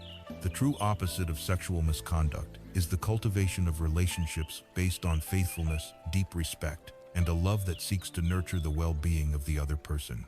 By practicing right action, we make our physical lives a sanctuary. We become a person around whom others feel safe, seen, and respected. We create a life that is free from the inner turmoil of guilt, fear, and remorse. This external and internal peace is not the final goal, but it is the indispensable ground upon which the deeper practices of meditation and wisdom can be built. A mind that is constantly agitated by its own unethical conduct cannot possibly become calm and concentrated. A heart that is heavy with regret cannot become light and free. Right action purifies our life so that our mind can become serene. Having now brought our words and our deeds into alignment with the path, we must look at the wider canvas upon which these actions are painted. The way we spend our days, the way we sustain ourselves in the world. This brings us to the final element of the training in ethical conduct. Right livelihood. We have walked the path of ethical conduct through our words and our deeds, learning to make our speech a source of healing and our actions a reflection of our deepest integrity. Now, the final strand in this first great training of sila, or ethical conduct, asks us to widen our lens to encompass the vast majority of our waking lives, our work. For most of us, our profession is not a small, compartmentalized part of our existence. It is the central activity around which our days, our years, and our identities are built. The fifth factor of the path, right livelihood, or samma ajiva, recognizes this reality. It asserts that our work cannot be divorced from our spiritual practice. It must be a living, breathing extension of it. Right livelihood is the art and science of integrating our highest values into the way we sustain ourselves, ensuring that our work in the world is a source of benefit, not harm, and a field for practice, not a source of inner conflict. The guiding star of right livelihood is the same principle that illuminates all ethical conduct, ahimsa, or harmlessness. The fundamental requirement of our work is that it should not, either directly or indirectly, cause harm to other living beings or to the fabric of society. The Buddha, speaking to the agrarian and artisanal society of his time, was very specific about this, naming 5 kinds of trade that were to be avoided. The first is dealing in weapons, for this trade directly promotes violence, conflict, and death. The second is dealing in living beings, which includes slavery, prostitution, and the buying and selling of animals to be raised for slaughter, for these trades commodify life and thrive on exploitation. The third is the business of meat, as it is directly linked to the taking of life. The fourth is dealing in intoxicants, such as alcohol or drugs, because they cloud the mind, lead to heedlessness, and are the cause of immense suffering for individuals and families. The fifth is dealing in poisons, for their sole purpose is to harm or to kill. In our complex, interconnected global economy, these 5 precepts remain powerfully relevant, but they serve as a starting point rather than an exhaustive list. Our task is to take the underlying principle of harmlessness and apply it with wisdom and unflinching honesty to the myriad professions of the 21st century. This requires a deep and sometimes uncomfortable self-inquiry. We must be willing to look beyond our job title and our salary and ask ourselves about the true impact of our labor. We might ask, does my work require or encourage deception? Am I in advertising, crafting clever campaigns to sell products I know are unhealthy or unnecessary? Am I in finance, designing complex products that are meant to confuse rather than clarify? Does my work actively fuel the fire of craving and materialism? Does my success depend on making people feel insecure or inadequate so they will buy a product to feel better? Am I part of the fast fashion industry that promotes a culture of endless, unsustainable consumption? We can ask further, does my work exploit others? Does my company rely on underpaid labor in other countries? Am I part of a system that profits from keeping people in precarious or unsafe working conditions? Does my work cause harm to the planet, our shared home? Am I contributing my time and talent to an industry that pollutes our air and water, that fuels climate change, or that destroys natural habitats? Does my work promote division and discord? Am I a journalist or media professional for an organization that profits from outrage, fear, and political polarization? Am I a software engineer designing algorithms that, for the sake of engagement, push people into more extreme and isolated echo chambers? These questions are not meant to be a source of guilt or judgment. They are tools for mindfulness. The path is not about being perfect, but about being honest and aware. And with that awareness, gently but firmly trying to move in a more wholesome direction. Consider the modern parable of a talented and successful software designer. Let's call him David. David works for a major social media company, and he is a master of his craft. He designs features that are incredibly effective at capturing and holding user attention. He creates algorithms that learn exactly what kind of content will keep a person scrolling, clicking, and engaged for hours on end. By all external measures, he is a success. He earns a high salary, he is respected by his peers, and he is at the forefront of his field. Yet, in his quiet moments, a deep sense of unease, of dukkha, begins to surface. He watches his own children spend hours glued to the very apps he helps create, and he sees their attention spans shorten and their anxiety levels rise. He reads studies about the rise in depression and social polarization linked to the technologies he builds. He realizes that his great talent for user engagement is in reality a talent for exploiting human psychological vulnerabilities for profit. The core of his work is to hook people, to fuel a kind of digital craving. His livelihood, he realizes, is causing subtle but widespread harm. This realization is the beginning of his practice of right livelihood. It doesn't mean he dramatically quits his job the next day. The process is one of careful and conscious change. He begins to speak up in meetings, advocating for more ethical design choices. He starts volunteering his skills on the weekend to help a nonprofit organization build an app for mental wellness. He begins to save money more aggressively, reducing his own materialism so he will have the freedom to make a change. He networks with people in the tech for good space. After a year or two of this gradual, intentional shifting, he makes the leap. He takes a less glamorous, lower-paying job with a company that is building educational software for children. His new work is challenging, but for the first time in a long time, he feels a sense of inner coherence. His skills are now aligned with his values. His daily work is no longer a source of quiet shame, but a source of genuine meaning. He is now practicing right livelihood. This journey illustrates that right livelihood is not just about avoiding the explicitly harmful professions. It is also about the positive cultivation of work that is beneficial. Ultimately, however, it is the how of our work that matters as much as the what. Any honest work that provides a genuine service to the community can become a profound spiritual practice. A janitor who mindfully cleans a hospital, knowing that a sanitary environment prevents infection and helps the sick to heal, is practicing right livelihood.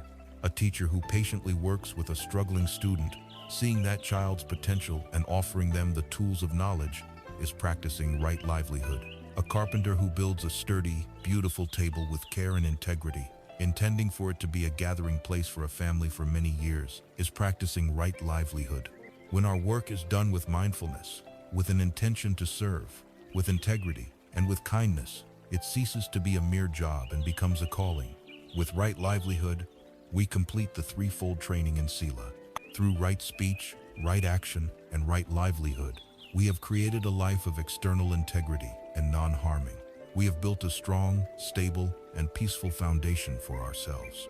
When we are not agitated by the memory of a lie, by the guilt of a harmful action, or by the inner conflict of a harmful profession, our mind has a chance to settle. A house built on a crooked and unstable foundation will inevitably crack and collapse. In the same way, a mind attempting to practice meditation while resting on the foundation of an unethical life will be too disturbed by the winds of remorse and agitation to ever find true stillness. Having now constructed this strong and stable foundation, having calmed the most overt disturbances in our external life, we are prepared to turn our attention fully inward. We are ready to begin the delicate and profound work of directly training the mind itself. The laboratory is now clean, quiet, and secure. We can begin the great experiment. This brings us to the next division of the path, the training in mental discipline, which begins with the cultivation of right effort. Having meticulously constructed the strong and stable foundation of an ethical life through right speech, right action, and right livelihood, we arrive at a pivotal turning point in our journey. The training in Sila has calmed the outer world, reducing the friction in our relationships and work, and freeing our mind from the heavy burdens of guilt and remorse. The laboratory of our life is now prepared. It is clean, quiet, and secure. We are now ready to turn our full attention inward and begin the second great training of the path, the training in mental discipline, or samadhi. This is the direct and transformative work of reshaping the very landscape of our own consciousness. And the gateway to this training, the engine that will power our entire inner journey, is the sixth factor of the path, right effort, or samavayama. It is the practice of cultivating the energy, vitality, and joyful perseverance that makes the liberation of the mind possible. When we hear the word effort, our modern minds often conjure images of tense, white-knuckled striving. We think of gritted teeth, tightened muscles, and a grim, forceful battle against some obstacle. This is a profound misunderstanding of right effort. The energy of samavayama is not the aggressive energy of a soldier storming a fortress. It is the patient, intelligent, and loving energy of a master gardener tending their garden. The gardener does not scream at the weeds or try to force the flowers to bloom through sheer will. Instead, they work with a deep understanding of the nature of the soil, the seeds, and the seasons. They know what to nurture and what to remove. Their effort is persistent but not frantic, focused but not tense, and imbued with the quiet joy of cultivating something beautiful and wholesome. Right effort, then, is this skillful and joyful application of energy to the garden of the mind. The supreme importance of finding the correct balance in this effort is beautifully illustrated in the story of a monk named Sona Kolavisa. Sona was a man of immense dedication and determination. Before becoming a monk, he had been born into a wealthy family and was said to have hair growing on the soles of his feet. So delicate was his upbringing.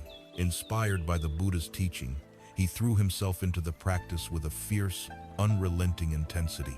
He practiced walking meditation day and night, pacing back and forth until the soles of his delicate feet were cracked, raw, and bleeding, staining the monastery grounds with his blood. Yet despite this heroic effort, his mind was not finding peace. He was not gaining any deep insight. He was only becoming exhausted, discouraged, and filled with despair, on the verge of giving up and returning to his life of comfort. The Buddha, with his psychic powers, knew of Sona's struggle and paid him a visit. He did not chastise Sona for his lack of progress. Instead, he approached him with great skill, asking, "Sona, I understand that before you became a monk, you were a master musician, highly skilled at playing the lute. Is this true?" Sona acknowledged that it was. The Buddha then asked, "Tell me, Sona, what happens when you tune the strings of your lute too tightly?" Sona replied, "Lord, if the strings are too tight, they will produce a sharp and unpleasant sound, and they are likely to snap." The Buddha nodded. "And what happens if the strings are too loose?" "Lord, if the strings are too loose, they will not produce any sound at all when struck." "And what happens, Sona?" the Buddha asked, "when the strings are tuned just right, not too tight and not too loose, but perfectly balanced?" Sona's face lit up with understanding. "Then, Lord," he said, "the lute will produce a beautiful, resonant, and melodious sound." The Buddha smiled. "So it is, Sona, with the spiritual path. If you apply too much effort, straining and striving, it leads to restlessness, anxiety, and agitation. If you apply too little effort, it leads to laziness, dullness, and sloth. But if you tune the energy of your practice just right, balancing your effort with wisdom and calm, then you will find the beautiful, melodious sound of peace and insight." From that day on, Sona adjusted his practice, found the middle way of effort, and his mind began to open, eventually leading him to full enlightenment. This parable teaches us that effort must be intelligent. But what do we apply this intelligent effort to? The Buddha provided a brilliantly clear and practical framework for this, known as the Four Great Efforts. We can think of these as the four primary duties of the mindful gardener of our mind. The first is the effort to prevent the arising of unwholesome states that have not yet arisen. This is the gardener's proactive work. The gardener builds a sturdy fence to keep deer and rabbits out of the vegetable patch. They know that certain weeds thrive in damp conditions, so they ensure proper drainage. In the same way, we learn to guard the sense doors. We recognize that if we needlessly expose our eyes and ears to content that is violent, greedy, or hateful, it will inevitably plant unwholesome seeds in our mind. The effort of prevention is the wisdom to skillfully manage our environment and our consumption, not to hide from the world, but to avoid needlessly watering the weeds of anger, greed, and delusion before they even have a chance to sprout. The second is the effort to abandon unwholesome states that have already arisen. Despite the gardener's best efforts, a weed will inevitably appear. When it does, the gardener does not ignore it, nor do they despair. They mindfully, patiently, and firmly pull the weed out from its roots so it cannot spread. Similarly, when a state like anger, jealousy, or obsessive desire arises in our mind, we do not have to be its victim. The effort of abandonment is not a violent suppression pushing. The feeling down only gives it more energy. Instead, it is the skill of mindfully recognizing the unwholesome state, seeing its harmful and painful nature, and consciously letting it go. We might apply a direct antidote, such as cultivating a thought of loving kindness when anger appears. Or we might simply observe the feeling with detached mindfulness until it exhausts its own energy and withers away. The third is the effort to cultivate, or cause to arise, wholesome states that have not yet arisen. A good gardener is not only concerned with removing weeds. Their primary joy is in planting and nurturing beautiful flowers and nutritious food. This is the effort of bhavana, or cultivation. This is the active and joyful practice of planting wholesome seeds in the mind. It means deliberately taking the time to practice loving kindness meditation, to reflect on gratitude, to bring to mind our own good qualities, to read inspiring teachings, or to spend time with wise and kind friends. We are consciously choosing to introduce wholesome patterns of thought and feeling into the garden of our mind, creating the causes and conditions for peace and clarity to grow. The fourth is the effort to maintain and bring to full maturity the wholesome states that have already arisen. When a beautiful flower finally blooms, the gardener's work is not done. They must continue to water it, protect it from pests, and ensure it gets enough sun. Likewise, when a moment of calm, clarity, or compassion arises in our practice, it is often fleeting at first. The effort of maintenance is the skill of learning how to gently sustain our attention on that wholesome state, allowing it to stabilize and strengthen. It is the nurturing of our fragile moments of peace until they grow into an abiding and unshakable feature of our inner landscape. These four efforts, energized by the balanced and joyful spirit of Sona's lute, form the engine of our practice. They are the dynamic, moment-to-moment work of mental cultivation. They give us a clear and practical guide for how to skillfully engage with the contents of our own mind, empowering us to actively shape our inner world. Right effort is the commitment to this gentle, persistent, and intelligent work. It is the energy that fuels our journey. But an engine, no matter how perfectly tuned, must be directed. Its power needs a focus. Where do we apply this joyful effort? What is the central practice that this energy is meant to sustain? This brings us to the very heart of the Buddha's path of mental cultivation, the seventh factor of the path, the indispensable art and science of right mindfulness. With the perfectly tuned engine of right effort, we now have the balanced, joyful, and persistent energy needed for the journey inward. But energy without direction is chaos. An engine, no matter how powerful, is useless without a skilled and attentive driver who is looking at the road. We now arrive at that driver. We arrive at the very heart of the Buddha's path of practice, the cornerstone of mental training, and the single most essential skill for cultivating wisdom. This is the seventh factor of the path, right mindfulness, or samasati. It is the art and science of knowing what is happening in our experience while it is happening, without preference and without judgment. In its simplest definition, mindfulness is paying attention, on purpose, in the present moment, non-judgmentally. Within this simple sentence lies the key to unlocking the prison of our own reactive conditioning and discovering a profound and liberating freedom. Before we explore what mindfulness is, it is helpful to clear the ground by understanding what it is not, for the term has become a cultural buzzword fraught with misconceptions. Mindfulness is not merely a relaxation technique. While a state of deep calm is often a welcome result of the practice, its primary purpose is not to make us feel good, but to help us see clearly. Its goal is not bliss, but insight. Nor is mindfulness an attempt to stop our thoughts or to empty the mind. This is a common and deeply discouraging myth. The mind produces thoughts naturally, just as the heart beats. To try and stop thinking is like trying to stop the waves in the ocean, a futile and exhausting struggle. The practice is not to fight our thoughts, but to change our relationship to them, to see them as impersonal events passing through awareness, rather than as absolute commands we must obey. Finally, mindfulness is not a fuzzy, spaced out, or disconnected state. It is the exact opposite. It is precise, lucid, and radically engaged with the vivid reality of the present moment. It is the awakening from the dream of our discursive thinking into the direct experience of life itself.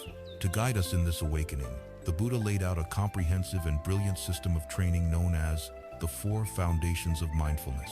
These 4 foundations provide a complete map of our human experience, ensuring that no aspect of our life is left in the dark, untouched by the light of awareness. The first foundation, and the great anchor for our practice, is mindfulness of the body, kayanupassana. We begin with the body for a simple reason.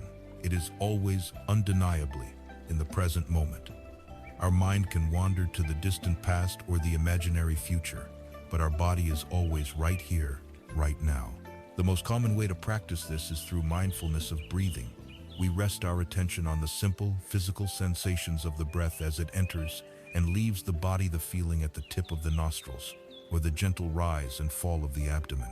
The breath becomes our home base, an anchor of stability we can return to again and again when the mind wanders.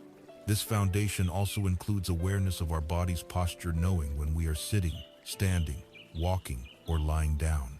It extends to all our daily activities, transforming mundane acts like drinking a cup of tea, washing the dishes, or walking to the car into opportunities for profound meditative practice. By grounding our awareness in the body, we pull our scattered mind out of the world of abstract thought and into the world of tangible, present reality. The second foundation is mindfulness of feelings or sensations, Vedananupassana. This is a pivotal and decisive practice. Vedana refers not to complex emotions, but to the raw, immediate feeling tone that accompanies every single moment of our experience. This feeling tone is categorized into 3 simple types: pleasant, unpleasant, or neutral. Every sight, sound, thought, or physical sensation that arises has one of these 3 tones. Our deeply conditioned, unconscious habit is to react instantly to these tones. We cling to the pleasant, we push away the unpleasant, and we ignore the neutral. This constant grasping and rejecting is the very engine of tanha, the thirst that drives our suffering. Mindfulness of feelings is the practice of observing these raw feeling tones as they arise and pass away, without the habitual reaction. We simply note, this is pleasant, this is unpleasant, or this is neutral. By creating this space of non-reactive awareness, we cut the chain of suffering at its weakest link, right between stimulus and reaction. The third foundation is mindfulness of the mind, or consciousness, Satanupassana. This is the practice of turning the light of awareness onto awareness itself. It is knowing the state of our own mind in any given moment. It is recognizing, now the mind has greed, or now the mind is free from greed. Now the mind has anger, or now the mind is filled with kindness. Now the mind is scattered, or now the mind is concentrated. The key here is the quality of non-judgmental recognition. We are not condemning ourselves for having an angry mind, nor are we praising ourselves for having a calm mind. We are simply, like a scientist, noting what is present. This practice is profoundly liberating because it breaks our habit of identifying with our moods. We begin to see that states like anger, sadness, or anxiety are just temporary weather patterns passing through the vast, open sky of the mind. They are not who we are. They are impersonal phenomena that arise and cease, and we do not have to be their victim. The fourth and most comprehensive foundation is mindfulness of dhammas, or mental objects. This is mindfulness infused with the wisdom of the Buddha's teachings. It is the practice of observing our experience through specific conceptual frameworks that reveal the underlying laws of the mind. Here, we might watch for the arising and passing of the 5 hindrances: sensual desire, ill will, sloth and torpor, restlessness and worry, and skeptical doubt. Or we might observe the development of the 7 factors of enlightenment. We are seeing the Buddha's teachings not as abstract theories, but as living processes unfolding in the laboratory of our own mind. It is seeing for ourselves how clinging causes suffering, and how letting go leads to peace. The protective power of this moment-to-moment awareness is captured in a simple but profound parable. A master acrobat and his young apprentice were to perform a dangerous routine, balancing on top of a tall bamboo pole. The master said to the apprentice, "Now listen, my dear. I will watch out for you, and you will watch out for me. If we both protect each other, we will perform our trick safely and collect our reward."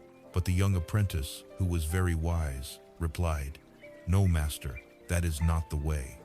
The way is this: I will look after myself, and you will look after yourself. I will focus all my attention on maintaining my own balance. You will focus all your attention on maintaining your own balance. By protecting ourselves in this way, we will naturally protect each other."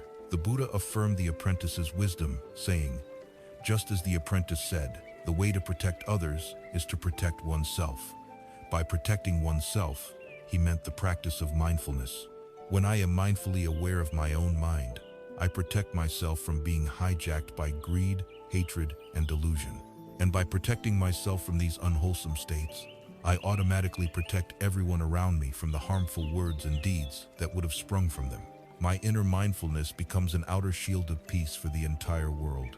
Right mindfulness, then, is the cultivation of this clear, steady, and non-judgmental awareness. It is the light that illuminates the path, revealing the truth of our experience in each unfolding moment. It is the essential skill that allows us to apply right effort intelligently and to see the fruits of our practice. When this steady light of mindfulness is energized by the balanced power of right effort, the mind begins to collect and unify itself in a way that is truly extraordinary. This state of profound collectedness, the culmination of our mental training, is the 8th and final factor of the path: right concentration. We have arrived at the culmination of our training in mental discipline and the 8th and final factor of the Noble Eightfold Path. We began this training by tuning the engine of right effort, finding the perfect balance between striving and laxity. We then aimed the clear and steady light of right mindfulness, learning to see our experience in the present moment without judgment. Now, we bring these 2 powerful faculties together. When the balanced energy of right effort is used to sustain the clear awareness of right mindfulness on a single point, the mind begins to undergo a remarkable transformation. Its usual state of fragmentation, distraction, and inner chatter begins to cease. The scattered rays of our attention, normally dissipated in 1,000 different directions, are gathered into a single, powerful, and coherent beam. This state of profound mental unification, stillness, and power is right concentration, or samma samadhi. It is essential to understand what makes this concentration right. The ability to concentrate in itself is a neutral skill. A sniper waiting for a target, a watchmaker fixing a delicate gear, a thief cracking a safe, a child engrossed in a video game. All of these demonstrate a powerful capacity for one-pointed focus. But this is not right concentration. Their focus is driven by the intention to harm, to acquire, or to simply be entertained. Samma samadhi is right because it is inextricably woven together with the other 7 path factors. It is a wholesome concentration. It is guided by the wisdom of right view and motivated by the compassion of right intention. It is made possible only because the mind has been calmed and purified by the practice of sila. Right speech, right action, and right livelihood have freed the mind from the agitation of guilt and remorse.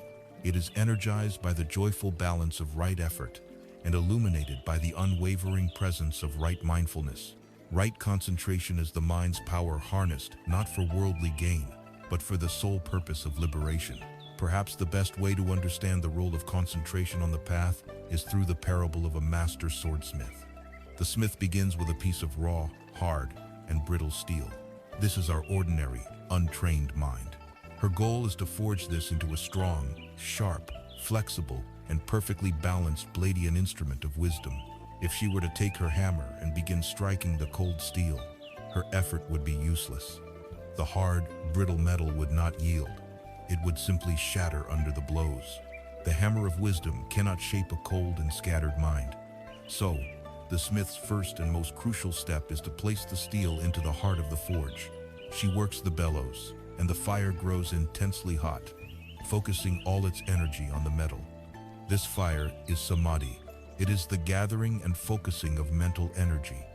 As the steel sits in the unwavering heat, it begins to soften, to glow, to become malleable and pliable. It has been transformed from something brittle into something that can be skillfully shaped. Only then does the smith remove the glowing metal and, with precise, skillful, and powerful blows of her hammer, begin to shape it into a perfect blade. These hammer blows are the application of insight, or vipassana. The parable is clear. A scattered, distracted mind will shatter under the force of profound truth.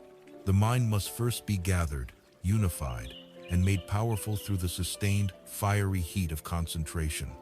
Only then can it be shaped into an instrument capable of cutting through all illusion. So what does this state of a concentrated mind feel like? The Buddha described the deepening of samadhi as a progression through a series of blissful meditative states known as the jhanas. These are not mystical trances, but natural potentials of a mind that has been systematically purified of its usual hindrances. In the initial stages of concentration, as the mind is successfully secluded from sensual desire, ill will, restlessness, and doubt, a profound sense of spiritual joy, piti, and happiness, sukha, arises. This is not the fleeting, anxious happiness of worldly pleasure. It is a deep, nourishing bliss born of stillness and purity. It is the joy a weary traveler feels upon finally putting down a tremendously heavy burden. The mind is still thinking, but its thoughts are no longer scattered. They are unified with the object of meditation. As the concentration deepens, a profound tranquility begins to emerge. The initial ecstatic joy settles into a more serene and abiding contentment. The discursive thinking, the inner chatter, fades away completely. The mind becomes utterly silent, yet brilliantly awake. It is often compared to a deep mountain lake on a windless day, its surface perfectly still and crystal clear, reflecting everything around it without a single ripple of distortion. This is the state of one-pointedness, ekaggata, where the mind rests, unwavering and unified, on its object. In the deepest stages of this absorption, even the subtle feeling of blissful happiness is transcended, and what remains is a state of sublime, radiant equanimity, upekkha. This is a state of perfect balance and unshakable peace, a mind that cannot be disturbed by the changing conditions of the world. This is a mind that has come home to its own true nature, a state of supreme mental health and serenity. Yet, even this sublime state of peace is not the final goal. It is the perfect instrument for achieving the final goal. A powerful, blissful, unified mind is the ultimate tool for investigation. The sword has been forged. Now it must be used. The lake is now perfectly still. Now it can reflect the moon in the sky with perfect fidelity. This is the crucial interplay between samadhi, concentration, and vipassana, insight. The stable, powerful, and brilliantly clear mind forged in concentration is now turned toward the direct investigation of reality itself. With this laser-like focus, the meditator looks deeply into their own experience and sees, with an unshakable certainty that goes far beyond mere intellectual understanding, the profound truths of existence.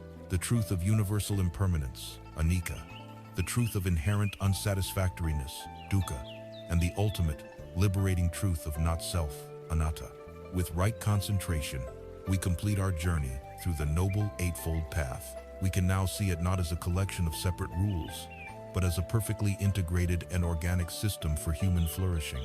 The training in ethical conduct, sila, provides the foundational peace and integrity in our outer life. The training in mental discipline, samadhi harnesses the mind's energy, culminating in a state of profound power, stillness, and clarity. And this powerful mind, in turn, becomes the perfect vehicle for the training in wisdom, panya, allowing us to see reality with liberating insight.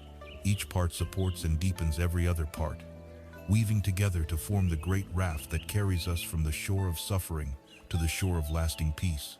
We now have the complete map, the how-to, manual for liberation. The fruit of this practice is a direct and unshakable seeing into the very fabric of existence. And so, with the tools of the path now firmly in hand, we can turn our attention to these core philosophical truths that a liberated mind is able to perceive. We begin with the most immediate, observable, and universal characteristic of all conditioned things, the profound truth of impermanence. Having traversed the magnificent and practical terrain of the Noble Eightfold Path, we now have the tools, the raft, for our journey. The practice of this path is not an end in itself. It is a means to cultivate a mind that is stable, clear, and powerful enough to see reality directly, without distortion. We now turn our attention to the profound fruits of this practice, the great liberating insights into the fundamental nature of existence. These insights are known as the three marks, or the three characteristics of all conditioned phenomena. The first, most accessible, and most immediately observable of these is the truth of impermanence, or anicca. This is not a complex philosophy, but a universal law, as fundamental and inescapable as gravity. The law is simple. Whatever has the nature to arise, has the nature to cease. Everything that is put together will, sooner or later, come apart. There are no exceptions. We can observe this truth on many different levels. At the most gross and obvious level, we see impermanence all around us in the cycles of nature and life. Day gives way to night, and night gives way to day. The vibrant green of summer yields to the fiery colors of autumn, which in turn surrender to the stark silence of winter, only to be reborn in the tender shoots of spring. We see it in our own lives. We are born, we grow from childhood to adulthood, we age, and one day we will die. We see it in the sweep of history.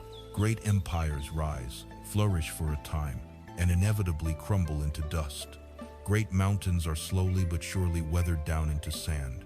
Stars are born in fiery nebulae, shine for billions of years, and eventually burn out. On this level, we can all intellectually agree that things change.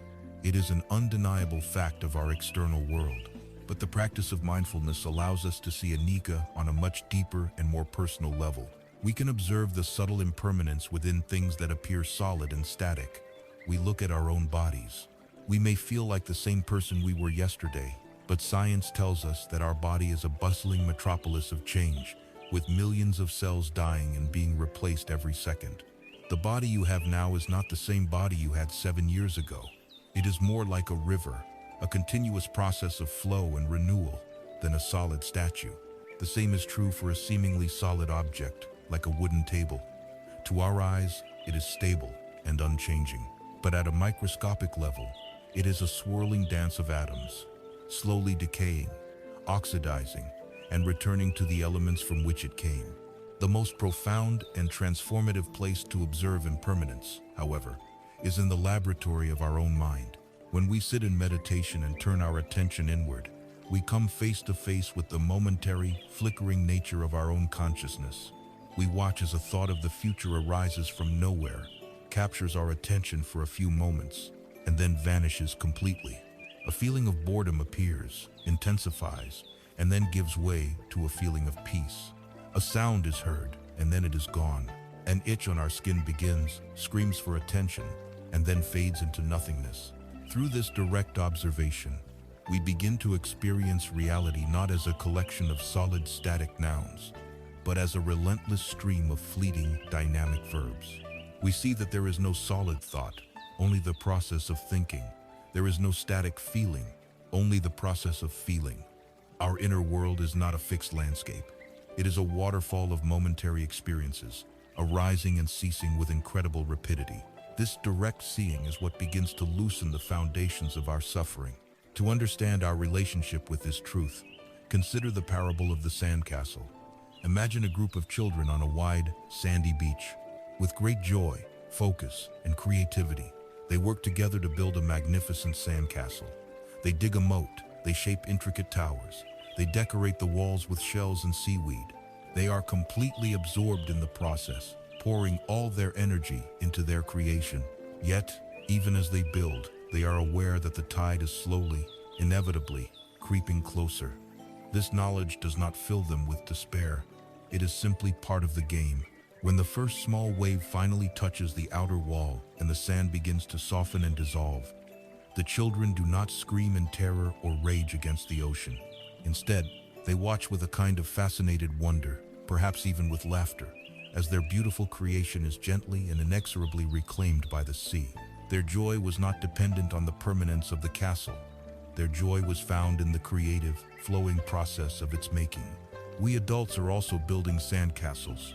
We build the sandcastle of our career, the sandcastle of our reputation, the sandcastle of our youth and physical beauty, the sandcastle of our relationships. But unlike the children on the beach, we live in a state of profound denial. We build our castles and then spend the rest of our lives in a state of anxiety, trying to build sea walls to hold back the ocean of impermanence. We suffer, not because the tide comes and the tide always comes in, but because we cling to our sandcastles with a desperate belief that they can and should be permanent.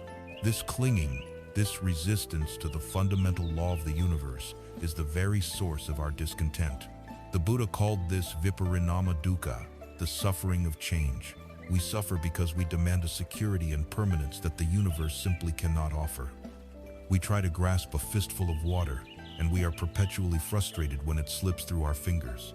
Learning to see and accept the truth of anicca is not a pessimistic or morbid practice. It is, in fact, an incredible source of freedom and hope. If things were permanent, change would be impossible. A mistake would stain us forever. A state of sadness would never end. A tyrant would rule for eternity.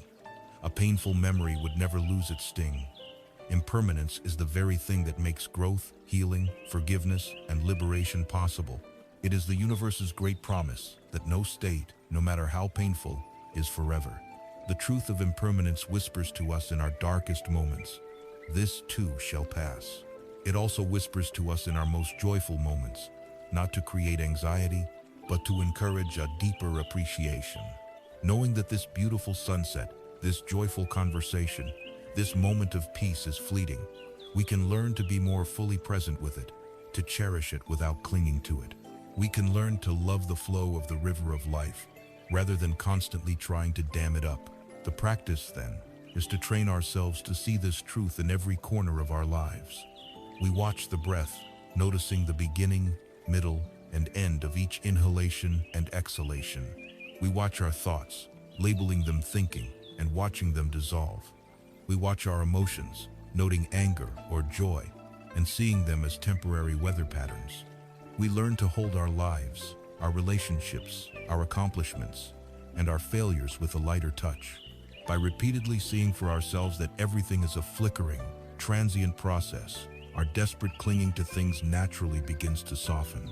We stop fighting with reality and begin to learn how to dance with it. As we become more deeply attuned to this universal law of change, as we watch the endless stream of thoughts, feelings, and sensations arise and pass away, a profound and startling question begins to emerge. If everything I can observe me body, my feelings, my thoughts is impermanent and in constant flux, then who or what is the one who is observing all of this? Is there a permanent, unchanging I at the center of this storm? A solid, continuous self who is the owner of these experiences? Or is the observer, the one we call I, also part of this ceaseless, impersonal flow? This question leads us directly from the first great mark of existence to the second, and arguably the most challenging and liberating insight of the Buddha's teaching, the truth of not self. We have stood on the riverbank of our own experience and witnessed the undeniable truth of anicca, the relentless, universal flow of impermanence. We have seen that everything we can perceive, our bodies, our thoughts, our feelings, the world around us in a constant state of flux, arising and ceasing, moment by moment. This direct seeing naturally brings us to the most intimate, challenging, and profoundly liberating question in all of spiritual inquiry. If everything is changing, What about the one who is witnessing the change? What is this I that feels so solid, so central, so continuous? Is there a permanent, independent self at the core of our being, a soul, an essence that remains untouched by the river of change? The Buddha's answer to this question is the cornerstone of his teaching, the single insight that most distinguishes it from all other religions and philosophies. It is the second great mark of existence, the truth of not self, or anatta. Let us be very clear from the outset. The teaching of anatta is not a nihilistic declaration that you do not exist. It is not a denial of your life, your consciousness, or your experience. It is a profound and subtle redescription of how you exist. It posits that what we conventionally call a self is not a static, solid entity, but a dynamic, selfless process. It is the radical assertion that if we look for a permanent, unchanging I at the core of our being, we will not be able to find one. To understand this, there is no better guide than the famous dialogue between the enlightened monk Nagasena and the brilliant Greek king Melinda. The king, wishing to test the monk's renowned wisdom, approached him with a deceptively simple question. He asked Nagasena for his name. The monk replied that he was known as Nagasena, but that this name was merely a conventional designation, a convenient label, and that no permanent person or self could be found corresponding to the name. The king, a master of logic, immediately challenged him, using the monk's own reasoning, pointing to his magnificent royal chariot. The king asked, "Reverend sir, if you arrived in a chariot, please explain to me what a chariot is. Is it the wheels?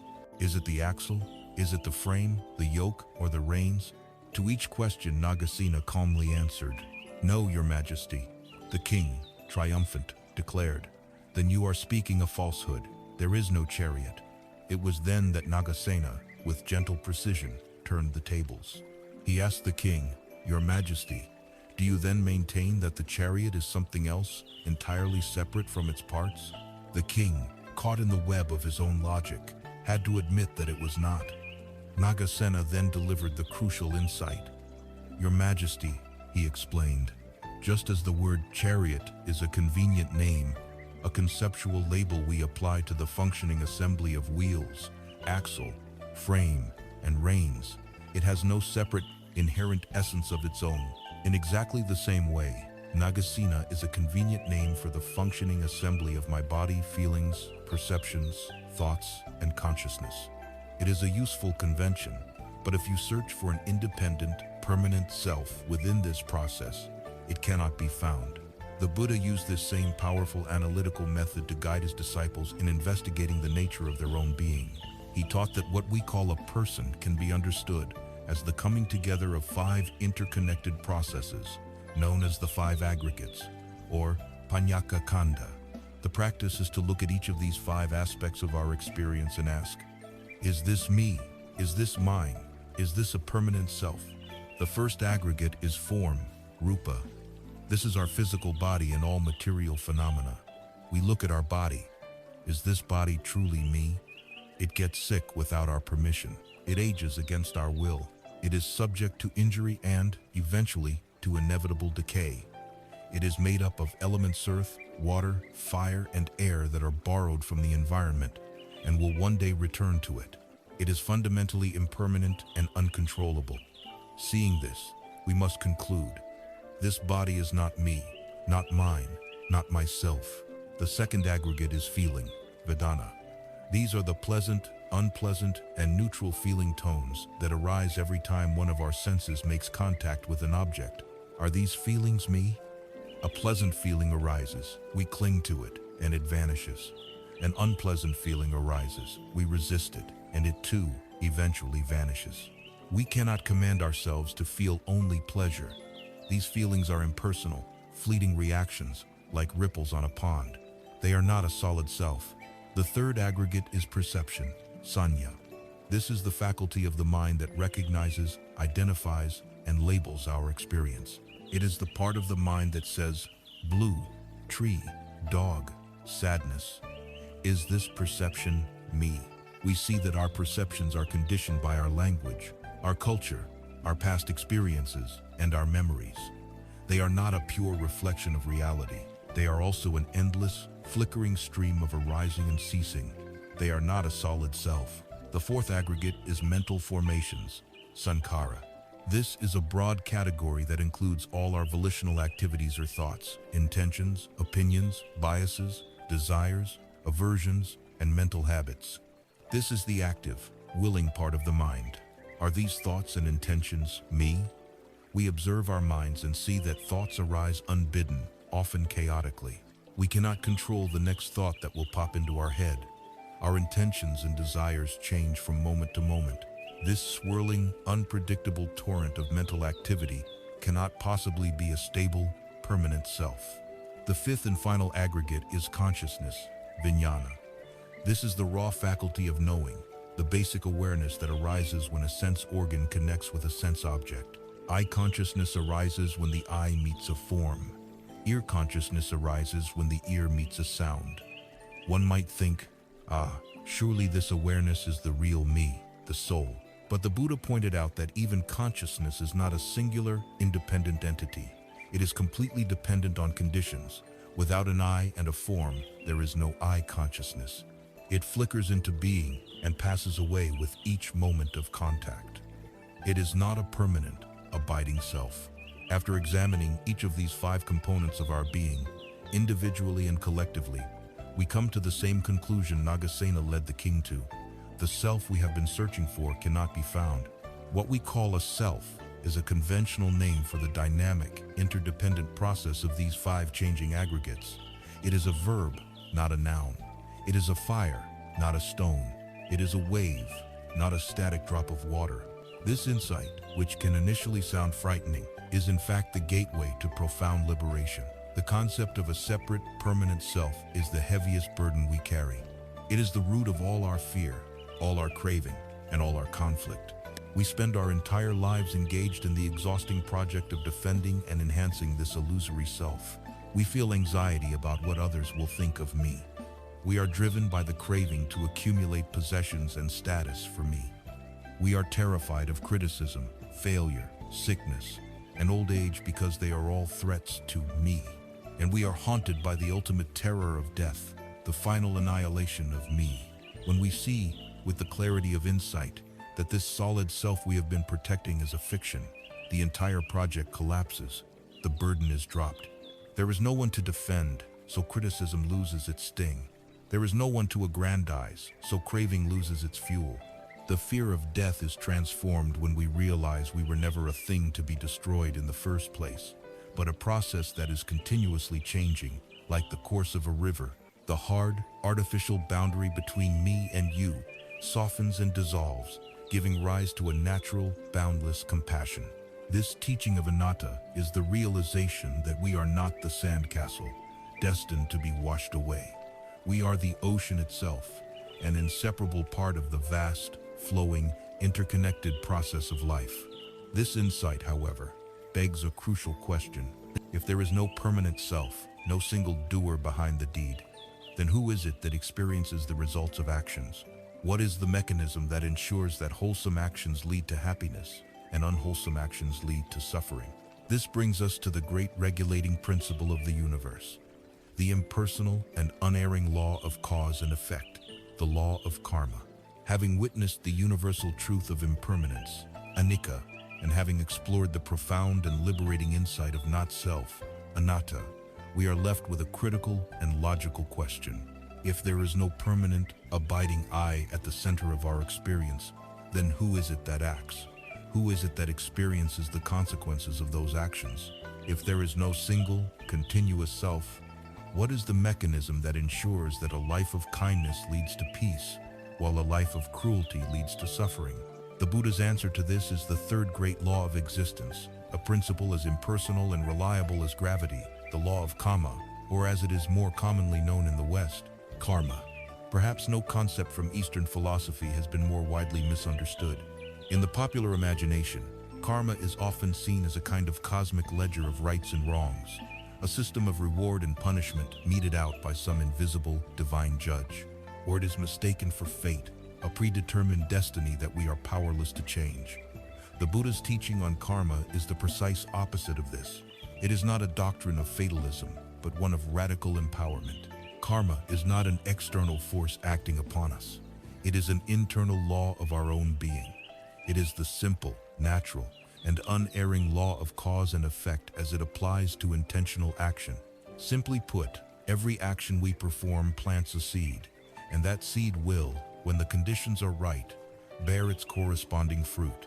The absolute heart of this teaching, the fulcrum upon which the entire law turns, is the power of intention. In one of his most important statements on the subject, the Buddha declared, "It is intention, monks, that I call karma.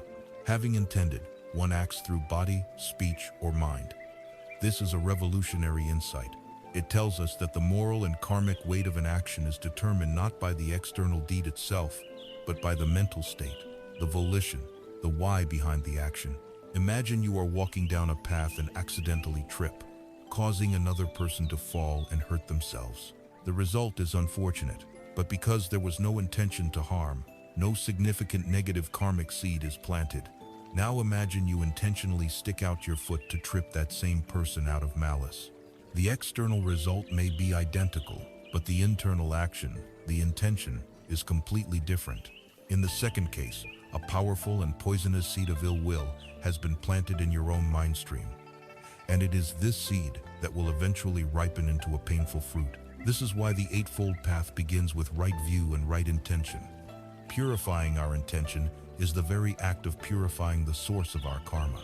To understand the mechanics of this process, the metaphor of a farmer tending his field is perfect. Our mind stream, this continuity of consciousness, is like a farmer's field. It contains the soil that has been conditioned by all the harvests of the past. Every volitional action we perform, every thought we consciously entertain, every word we choose to speak, every deed we undertake is like planting a seed in this field. An act of generosity plants a seed of abundance. An act of patience plants a seed of peace. An act of anger plants a seed of conflict. An act of cruelty plants a seed of pain. Now, these seeds do not always sprout immediately. They lie dormant in the soil of the mind, waiting for the right conditions to ripen. This is why life can sometimes seem unfair. We may see a kind person experiencing great hardship, and we wonder why. It may be that they are harvesting the fruit of negative seeds planted long ago, even while they are planting new, wholesome seeds in the present. We may see a cruel person living a life of luxury, and it may be that they are enjoying the fruit of positive seeds from their past, while simultaneously planting the seeds for their future suffering. The law of karma is not instantaneous. It is a complex agricultural process. We are, at all times, living in a field where some old crops are being harvested while new seeds are being sown. The crucial insight is that the farmer is not a helpless victim of his field. While he must deal with the harvest from his past plantings, he has complete freedom in this very moment to choose what seeds he will plant for the future. He can choose to stop planting thorns and start cultivating wheat. He is the master of his future harvests. This brings us back to the question of anatta, or not self. If there is no permanent farmer, who is it that harvests the crop? The answer lies in understanding the nature of continuity. There is no unchanging soul that travels from one life to the next, but there is an unbroken stream of cause and effect. The Buddha used the beautiful metaphor of passing a flame from one candle to another. Imagine you have a lit candle and you use it to light a new unlit candle. After the second candle is lit, you blow out the first. Now, is the flame on the second candle the exact same flame that was on the first? No, it is a new flame. Is it a completely different and unrelated flame? No, because it owes its entire existence to the first flame. It is the direct causal continuation of the first flame. So it is with our consciousness. The mind stream is not a static thing, but a continuous process of cause and effect. The consciousness that experiences the result of an action is neither the same as, nor entirely different from, the consciousness that performed the action. It is its direct causal heir. The stream of cause and effect flows on, even without a permanent, unchanging self being carried along by it. Understanding this law correctly is the key to true empowerment. It shatters the chains of victimhood. We are not the passive recipients of a random or predetermined fate. We are the active creators of our own reality. Our past karma has shaped the conditions of our present life. Our temperament, our circumstances, our opportunities, and our challenges. This is the hand we have been dealt, but our freedom lies in how we choose to play that hand. The present moment is the only place where we have true agency. In this moment, we can choose to react to our circumstances with anger, fear, and greed, thereby planting more seeds of suffering. Or, in this same moment, we can choose to respond with patience, kindness, and wisdom, planting the seeds for a future of peace and freedom. The past is a memory, the future is an imagination, but the present moment is the field where the seeds of our destiny are sown. The law of karma is, therefore, the universe's most compassionate and just law. It tells us that our happiness and suffering are not random accidents, but are in our own hands. It gives us the most compelling reason imaginable to take full responsibility for our inner world. If every intention is a seed, if every action is a cause that will one day bear its fruit, then what are the most powerful, beneficial, and beautiful seeds we can possibly sow? What are the states of heart that will lead to the most sublime harvest for ourselves and for all beings? The Buddha taught that among the most potent of these are 4 sublime attitudes, 4 boundless states of heart known as the divine abodhis, or the Brahma Viharas. They are the ultimate expression of a mind aligned with wisdom and the unerring law of karma.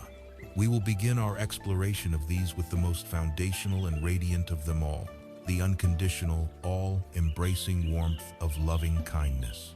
Having come to understand the unerring law of karma, the truth that our intentions are the seeds from which our future happiness and suffering grow, we are given the most powerful possible motivation to cultivate a beautiful mind. If every thought is a seed planted in the field of our own being, then what is the most noble, most fruitful, and most beautiful seed we can possibly sow? The Buddha's answer is clear and direct. It is the practice of metta, a Pali word most often translated as loving kindness. Metta is the first of 4 sublime states of heart known as the Brahma Viharas, or the divine abodhis. They are the pinnacle of emotional maturity, the radiant expression of a mind that has been purified by the practice of the path. Metta is the foundation upon which the others are built. It is the unconditional, boundless, and benevolent wish for all living beings, without exception, to be happy and well. Before we learn how to cultivate this sublime state, we must first clear the ground of some common misunderstandings.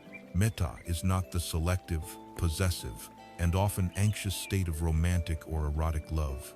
It is not the sentimental and conditional affection we feel for someone only because they are nice to us or are part of our family.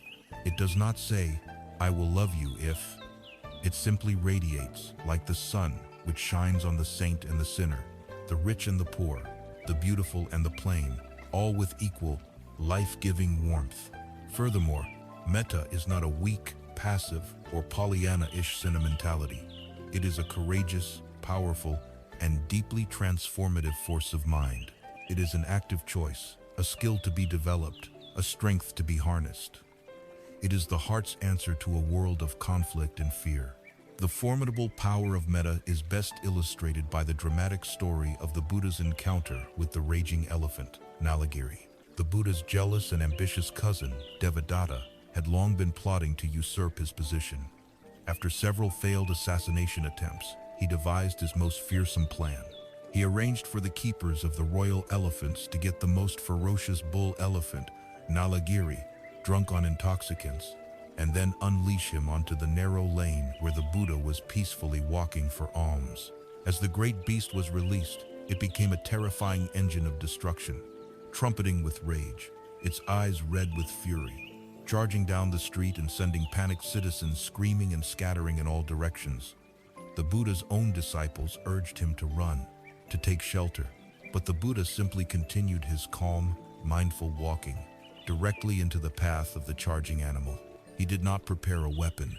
He did not recite a magical spell. He did not flinch or show any sign of fear. Instead, he stopped, looked directly at the enraged elephant, and did something extraordinary. He opened his heart and radiated a powerful, silent, and concentrated wave of pure, unconditional loving kindness toward the animal.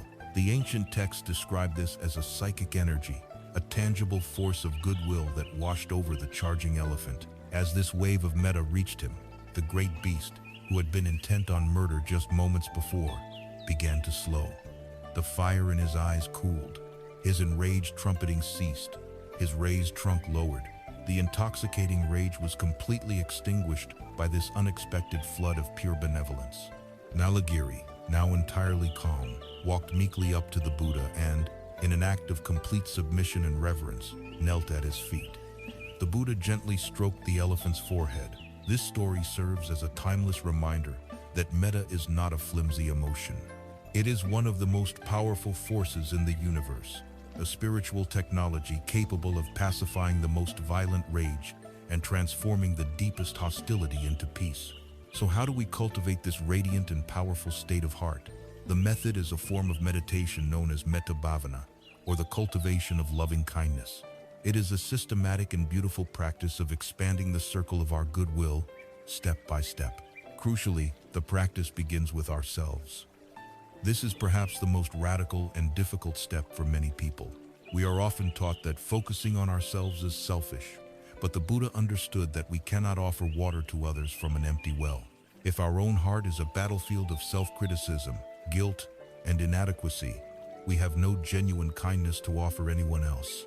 So, we sit in a comfortable posture, and we begin by silently repeating phrases of kindness directed at our own being. The traditional phrases are, "May I be safe, may I be healthy and strong, may I be happy, may I live with ease." We are not trying to force a feeling, but simply planting the seeds of this intention. We are making a truce with our own inner critic, extending a hand of friendship to ourselves. This is a profound act of healing. Once we have established a foundation of gentle friendliness toward ourselves, we expand the circle. We next bring to mind a respected benefactor or a beloved friend, someone for whom it is very easy to feel warmth and appreciation. We hold their image in our mind and extend the same wishes to them. May you be safe. May you be healthy and strong. May you be happy. May you live with ease. We allow the feeling of warmth and goodwill to flow naturally from our heart toward this person, bathing them in our kindness. The third stage is to stretch our heart muscle. We bring to mind a neutral person. This is someone we see regularly but have no strong feelings about one way or the other: a cashier at the grocery store, a person we see on our daily commute, a neighbor we barely know. We hold this person in our mind and, with the same sincerity, offer them the exact same phrases. May you be safe. May you be healthy. May you be happy. May you live with ease. This step is powerful because it helps our kindness to become less preferential and more universal. It trains us to see the humanity in strangers and to recognize that they, just like us, wish to be happy. The fourth stage is the most challenging and transformative. We now bring to mind a difficult person, someone with whom we have conflict, someone who has hurt us, or someone we simply dislike. This is the ultimate test of our practice. The aim here is not to condone their harmful actions or to force ourselves to like them. The aim is to liberate our own heart from the poison of hatred, resentment, and anger. Holding on to anger is like grasping a hot coal with the intent of throwing it at someone else. We are the one who gets burned.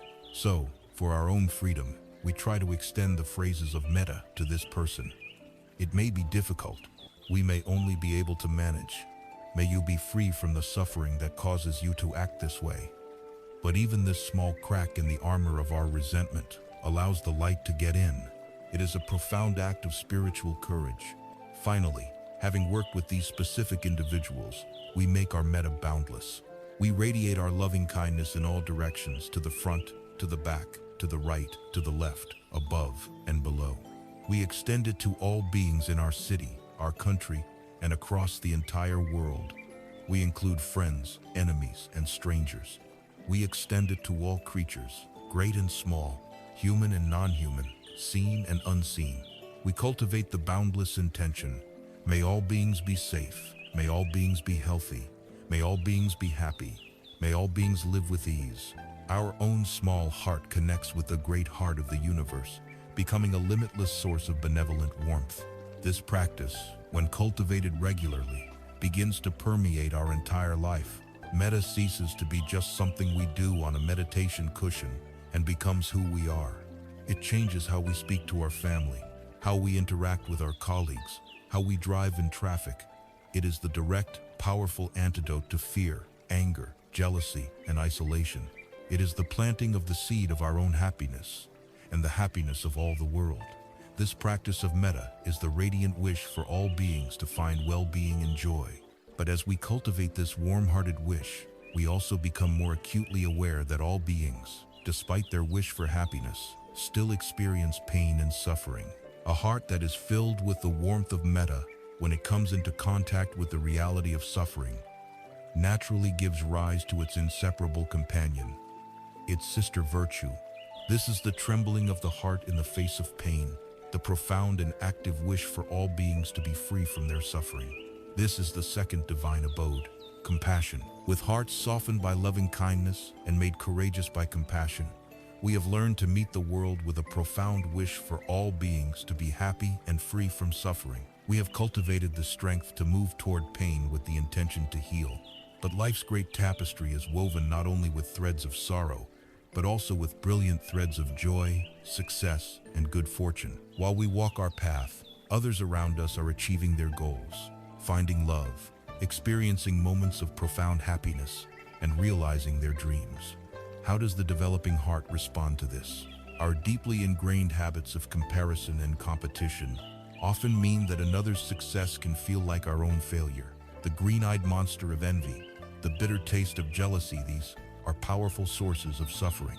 The third of the four divine abodes is the direct and shining antidote to these poisons. It is the practice of sympathetic joy, or mudita. It is the sublime and often challenging ability to feel genuine, unselfish gladness in the happiness and good fortune of others. Mudita is the radical recognition that happiness is not a limited resource. We live in cultures that are often built on a model of scarcity and competition.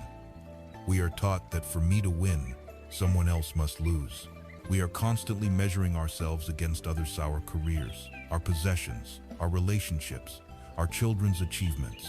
Social media has amplified this tendency 1,000-fold, presenting us with a relentless, curated stream of other people's triumphs and joys, which can often leave us feeling inadequate and resentful.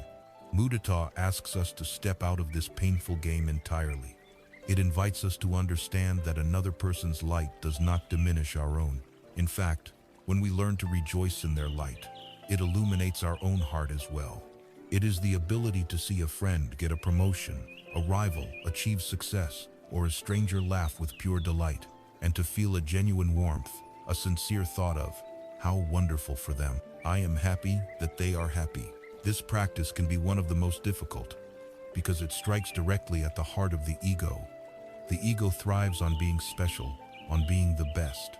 It feels threatened by the success of others. Envy and jealousy are the ego's defense mechanisms, attempting to protect its fragile sense of self by belittling or resenting the accomplishments of others. But these states are profoundly painful. Envy is a poison we drink, hoping the other person will suffer. It corrodes our own peace of mind and isolates us from the human community. Mudita is the liberating antidote. It is the sword that cuts the chains of comparison and frees us to participate in the joy of the world. To understand its nature, it helps to distinguish mudita from its near enemy, a state that looks similar but is subtly different. The near enemy of sympathetic joy is often described as exuberance or vicarious excitement, a kind of boisterous merrymaking that is subtly self-referential. For example, a father might feel intense joy at his daughter's graduation, but if he is honest, part of that joy is pride reflects well on him as a parent. We might feel happy when a friend becomes famous, but part of that feeling might be the thrill of being associated with their fame. This is not to say these feelings are bad, but they are not pure mudita. True sympathetic joy is quiete, more selfless. It is simply the appreciation of another being's happiness for their own sake, without any reference back to ourselves. To see how this works in practice, imagine two old friends who are both aspiring painters. They have supported each other for years, sharing a studio, critiquing each other's work, and dreaming of success. One day, one of the friends gets the news they have both been dreaming of, a solo exhibition at a prestigious gallery. For the friend who received the good news, there is immense joy. But for the other friend, this moment is a crossroads of the heart. The immediate, habitual reaction might be a complex and painful mix of emotions. He may feel a flash of happiness for his friend, but it is quickly followed by a sinking feeling in his stomach. The voice of the ego begins to whisper, "Why him and not me? Am I not as talented? This was my dream too. Now he will become famous, and I will be left behind." This is the voice of envy.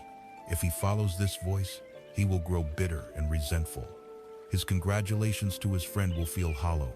A shadow will fall over their friendship, and his own heart will become a constricted, painful place. His own creative work will likely suffer, poisoned by this resentment. But this friend has been practicing the path. He recognizes the arrival of envy as an unwholesome state. He acknowledges its pain, but he makes a conscious choice not to water its seed. Instead, he practices mudita. He brings his friend's happy face to mind. He remembers all the years of hard work and dedication his friend has put in. He consciously cultivates the thought, how wonderful this is for him. He has worked so hard and deserves this success. May this bring him great happiness and fulfillment. He repeats this intention, breathing into the feeling of genuine gladness for his friend. He decides to help his friend prepare for the show, to be the first one to arrive at the opening, and to celebrate this triumph with a whole and open heart. In doing so, he not only saves his precious friendship, but he saves himself from the corrosive poison of envy. His own heart remains open, peaceful, and capable of feeling joy. He has transformed a potential source of great suffering into an occasion for great virtue. The formal cultivation of mudita follows a similar pattern to the cultivation of loving kindness. We begin with an easy object. We bring to mind a dear friend or loved one and reflect on their good qualities, their successes, and their moments of happiness. We allow ourselves to fully share in that joy, letting it warm our own heart. Then, we can extend the practice to a neutral person. Perhaps we see a family playing joyfully in a park, or we read a story about a stranger who has done something wonderful. We consciously direct thoughts of appreciative joy toward them, celebrating their happiness from afar. The most advanced practice, like with metta, is to try and generate a feeling of sympathetic joy for the success of a difficult person or a rival. This may seem impossible at first, but we can start small. We can acknowledge, like me, this person wishes to be happy. In this moment, they have found a cause for happiness. Although I may not like them, I can acknowledge their basic humanity and not wish them ill. Even this small shift begins to break the chains of resentment and frees our own heart from a heavy burden. The profound beauty of mudita is that it opens us up to a source of joy that is truly limitless. Our own personal moments of success and happiness are, by their nature, fleeting and relatively infrequent. If our happiness depends only on our own good fortune, we are destined for a life of quiet desperation, punctuated by rare moments of pleasure. But if we can train our heart to rejoice in the happiness of every other being on this planet, we tap into an inexhaustible wellspring of joy. Every time a baby is born, every time someone falls in love, every time a student graduates, every time someone recovers from an illness, every time a person achieves a lifelong dream, every one of these countless daily moments of happiness throughout the world becomes a cause for our own happiness. Our heart, once constricted by the small concerns of the ego, becomes vast enough to hold the joy of the entire universe. We have now cultivated the heart that wishes for all beings to be happy, metta, and the heart that wishes for all beings to be free from suffering, karuna. We have also developed the heart that rejoices in the good fortune of others, mudita. We have a mind that can skillfully respond to both the sorrows and the joys of the world. But how do we maintain our balance amidst this vast spectrum of experience? How do we hold both the world's immense pain and its radiant joy in our heart without being overwhelmed, without being swept away into agitation or despair? How do we remain steady in the face of our own fluctuating fortunes of gain and loss, praise and blame? This requires the fourth and final of the divine bodhis, the crowning virtue of a liberated heart. It is the practice of developing a profound and unshakable balance of mind, the sublime peace of equanimity. We have now cultivated the three great active virtues of the heart. With loving kindness, metta, we radiate the wish for all beings to be happy. With compassion, karuna, we are moved to alleviate their suffering. And with sympathetic joy, mudita, we celebrate their successes and good fortune. A heart that practices these three becomes profoundly open, tender, and engaged with the world. It feels the full spectrum of life's beauty and its pain. But this very openness presents a new challenge. How do we hold the immense suffering of the world without being crushed by despair? How do we experience joy without becoming attached and giddy? How do we navigate the inevitable ups and downs of our own life, the praise and the blame, the gain and the loss without being constantly thrown off balance? This requires the fourth and final of the divine bodhis, the virtue that holds, balances, and perfects all the others. This is the sublime and unshakable peace of equanimity, or upekkha. Upekkha is perhaps the most misunderstood of these four qualities. The English word equanimity can sound cold, distant, and uncaring. It is often mistaken for its near enemy, indifference. But indifference and equanimity are polar opposites. Indifference is a state of contraction, of shutting down. It is born of fear and ignorance. It says, I don't know and I don't care. It is a defense mechanism to avoid pain. Equanimity, on the other hand, is a state of radical openness, courage, and wisdom. It is the ability to care fully and to love deeply while remaining centered and at peace. It does not say, I don't care.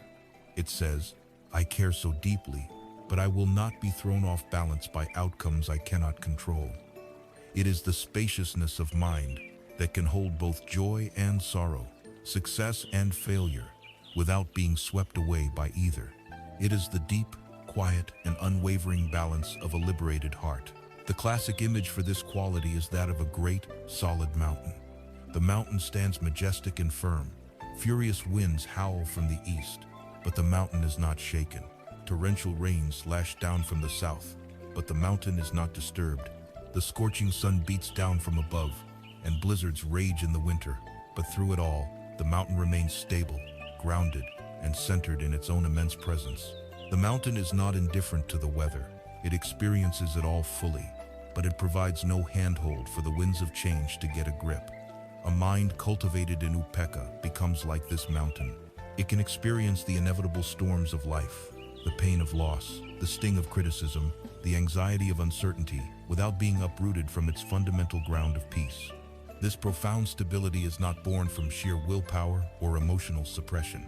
True equanimity arises naturally from the deep, experiential understanding of the truths we have already explored. It is wisdom made manifest. It rests, first, on a deep insight into impermanence, anicca.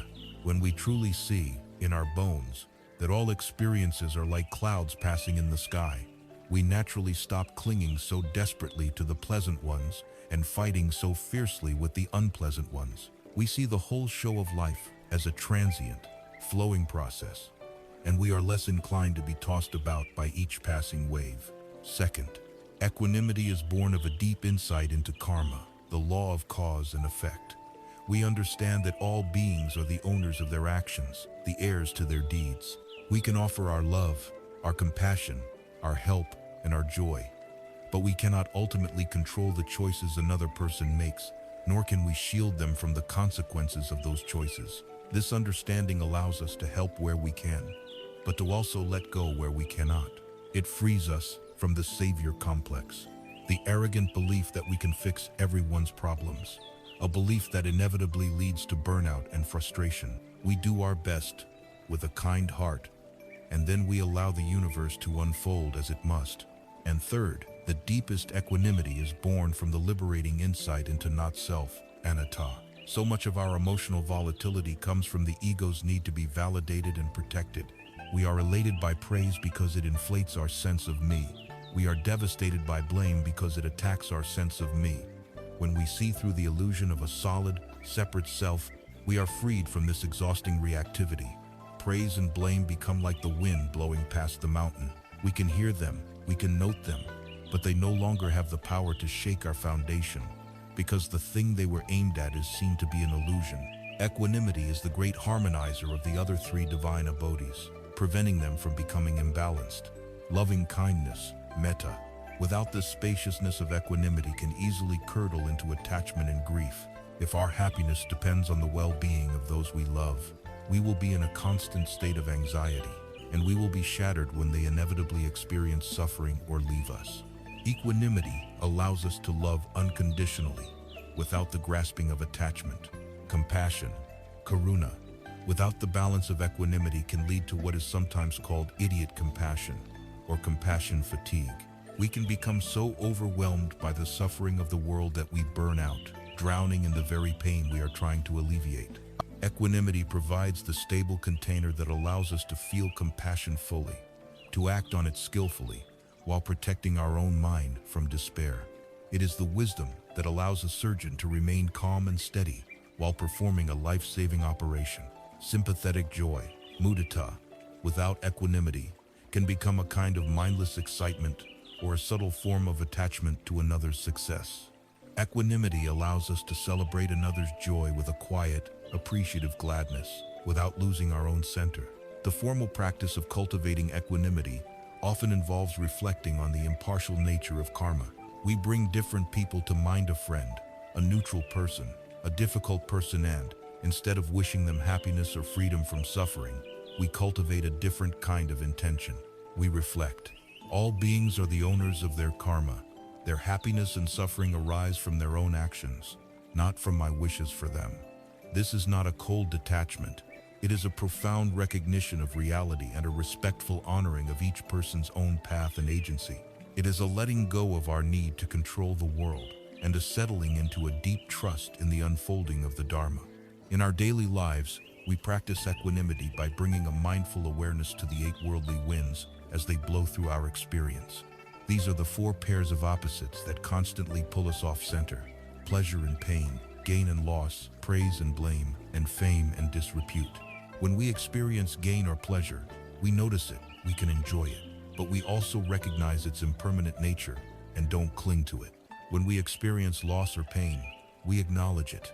We allow ourselves to feel it, but we don't fall into despair, knowing that this too shall pass. When someone praises us, we can appreciate their kindness without letting it inflate our ego. When someone blames or criticizes us, we can listen for any truth in their words without letting it destroy our inner peace. This is the practice of becoming the mountain stable, grounded, and free. With equanimity, the heart finds its ultimate resting place.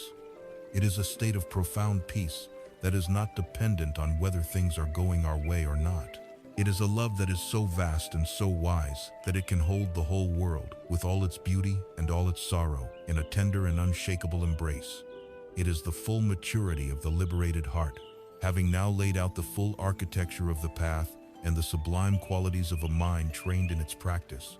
We can turn to the intensely practical application of these tools. How do we use this framework of wisdom and compassion to work directly with the most immediate challenges of our modern lives, such as the turbulent and often overwhelming power of our own difficult emotions? Having journeyed through the sublime architecture of the Eightfold Path and explored the great heart practices of the divine abodes, we have assembled a complete toolkit for the liberation of the mind. We have the map of right view, the compass of right intention, the foundation of an ethical life, and the inner technology of a trained and concentrated awareness. Now, we bring all of these tools to bear on one of the most immediate and pressing challenges of our human lives: the raw, turbulent, and often overwhelming power of our own difficult emotions. How do we work with the fire of anger, the paralysis of fear, the deep ache of grief, or the frantic hum of anxiety? This is where the path moves from philosophy to the front lines of our daily experience. Our typical relationship with difficult emotions falls into 2 unhealthy extremes. The first is suppression. When a painful feeling like sadness or fear arises, we are taught to be strong, to toughen up, to push it down and pretend it isn't there. We distract ourselves with work, entertainment, or substances. But suppressed emotion does not disappear. It is like burying toxic waste in our own backyard. It festers beneath the surface, poisoning our well-being, souring our relationships, and often erupting later with even greater, uncontrolled force. The second extreme is indulgence, or identification. In this case, when anger arises, we don't just feel anger, we become anger. We are completely hijacked by the emotion, and every thought, word, and deed is dictated by its furious energy. We yell, we blame, we act out, causing immense harm to others and to ourselves. Both of these strategy suppression and indulgence are forms of suffering. The Buddhist path offers a compassionate and profoundly effective middle way. The foundation of this middle way is mindfulness.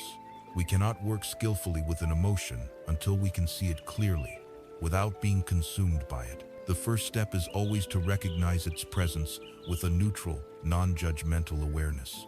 The mind notes, this is anger arising. This is the feeling of anxiety. We give the emotion space to exist, dropping the story and the blame, and instead turning our attention to how it manifests directly in our body. Where is this anger living? Is it a hot flush in the face? A tightness in the chest? A clenched fist? By grounding the emotion in its raw physical sensations, we remove some of its narrative power. We see it not as a personal failing, but as an impersonal wave of energy moving through the body. We watch it, we feel it, and we notice that it is, like all things, impermanent.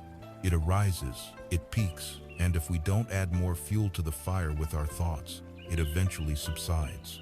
To make this process even more practical, contemporary mindfulness teachers have synthesized the Buddha's wisdom into a beautiful and memorable framework known by the acronym RAIN. This is a powerful, real-time tool for navigating emotional storms. The R stands for recognize.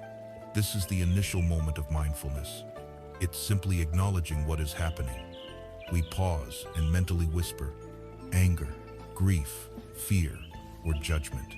We are not judging the emotion as good or bad. We are simply turning on the light in a dark room and seeing what is there. The A stands for allow or accept. This is a radical and courageous step. It means we stop fighting with our own experience. We let the feeling be there without needing it to go away, without trying to fix or change it. We give up the inner war. This step alone can be profoundly healing. It is an act of deep kindness, letting our experience be what it is. The I stands for investigate. This is where wisdom comes in. With a gentle, non-judgmental curiosity, like a kind scientist, we turn toward the experience to learn from it. We might ask ourselves, what does this feel like in my body right now, as pure sensation?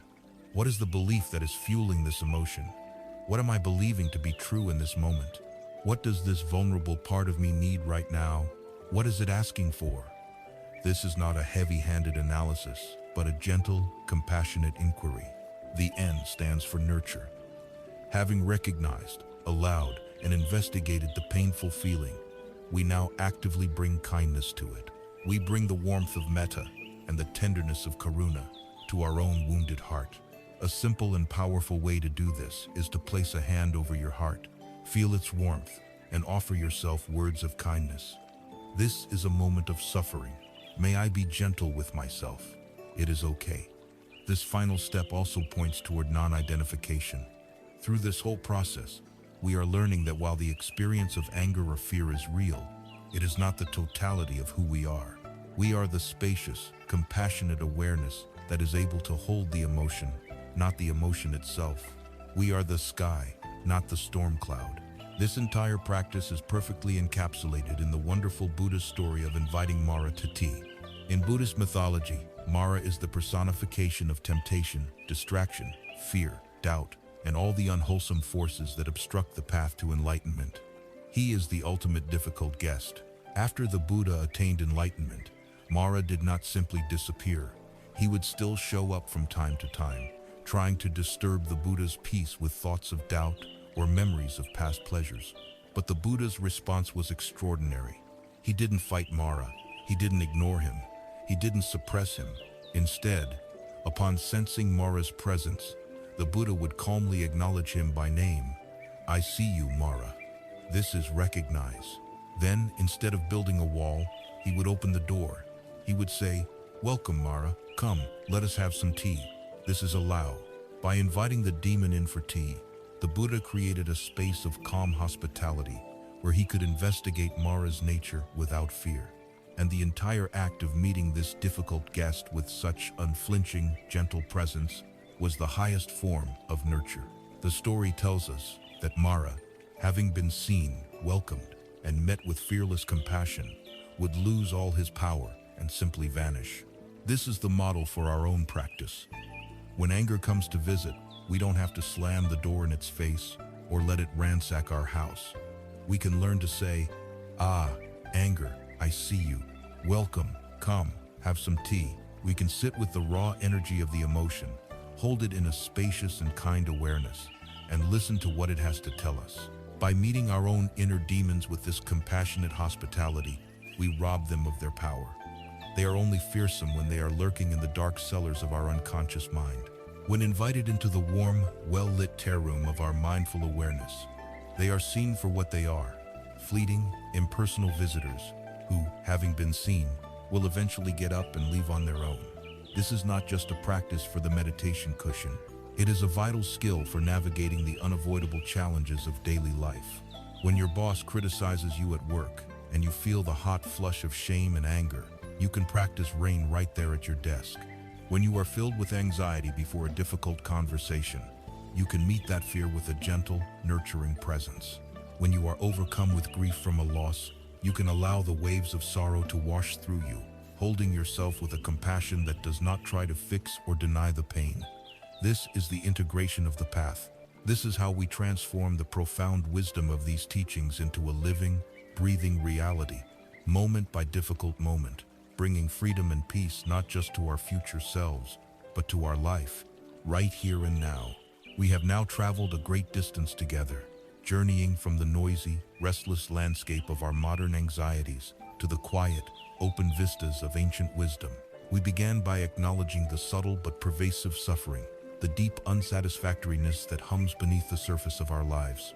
We had the courage to look for its cause, not in the world outside ourselves, but within the grasping and aversion of our own minds. We were then given the most profound of promises, that this suffering can cease, that a state of profound peace and freedom is not a distant dream, but an attainable reality. And finally, we were given the map, the raft, the complete and practical guide for this journey home. The Noble Eightfold Path, with its integrated training of ethical living, mental discipline, and liberating wisdom. We have seen that the path is not about becoming someone different, but about unlearning the habits of mind that obscure who we truly are. It is the practice of cleaning the lens of our perception through right view, so we can see reality as it is. It is the purification of our heart's intent, so our motivations spring from kindness and compassion. It is the training of our speech and actions, so our presence in the world becomes a source of peace. And it is the direct cultivation of a mind that is mindful, balanced, and joyfully concentrated. We have learned to embrace the universal flow of impermanence, to find freedom in letting go of a fixed sense of self, to understand the gentle law of cause and effect, and to nurture a heart that can hold the world's joy and sorrow with an unshakable, loving equanimity. The ultimate message of this ancient path is both simple and revolutionary. The peace you have been seeking is not at the end of some long and arduous road. It is not in another country, another relationship, or another career. It is not contingent on the world finally arranging itself to your liking. The profound, unshakable peace that is the goal of this entire path is available to you right here, in this very moment. It has been here all along, patiently waiting beneath the noise of your thinking mind, like a calm, clear lake beneath a turbulent surface. The practice is not about creating this peace, but about creating the conditions that allow the noise to settle, so that the stillness that is your own true nature can be revealed. The purpose of the raft is not to find a river without currents, but to learn to navigate the currents that exist with grace, wisdom, and a fearless heart. And so, we arrive not at an end, but at a beginning. The map has been laid out. The tools are now in your hands. The great journey of 1,000 miles, as it is said, begins with a single step. That step does not need to be a grand gesture or a momentous decision. It can be small, quiet, and gentle. It is the simple, profound, and healing act of returning your awareness to the physical sensation of a single breath. Right here, right now, simply begin.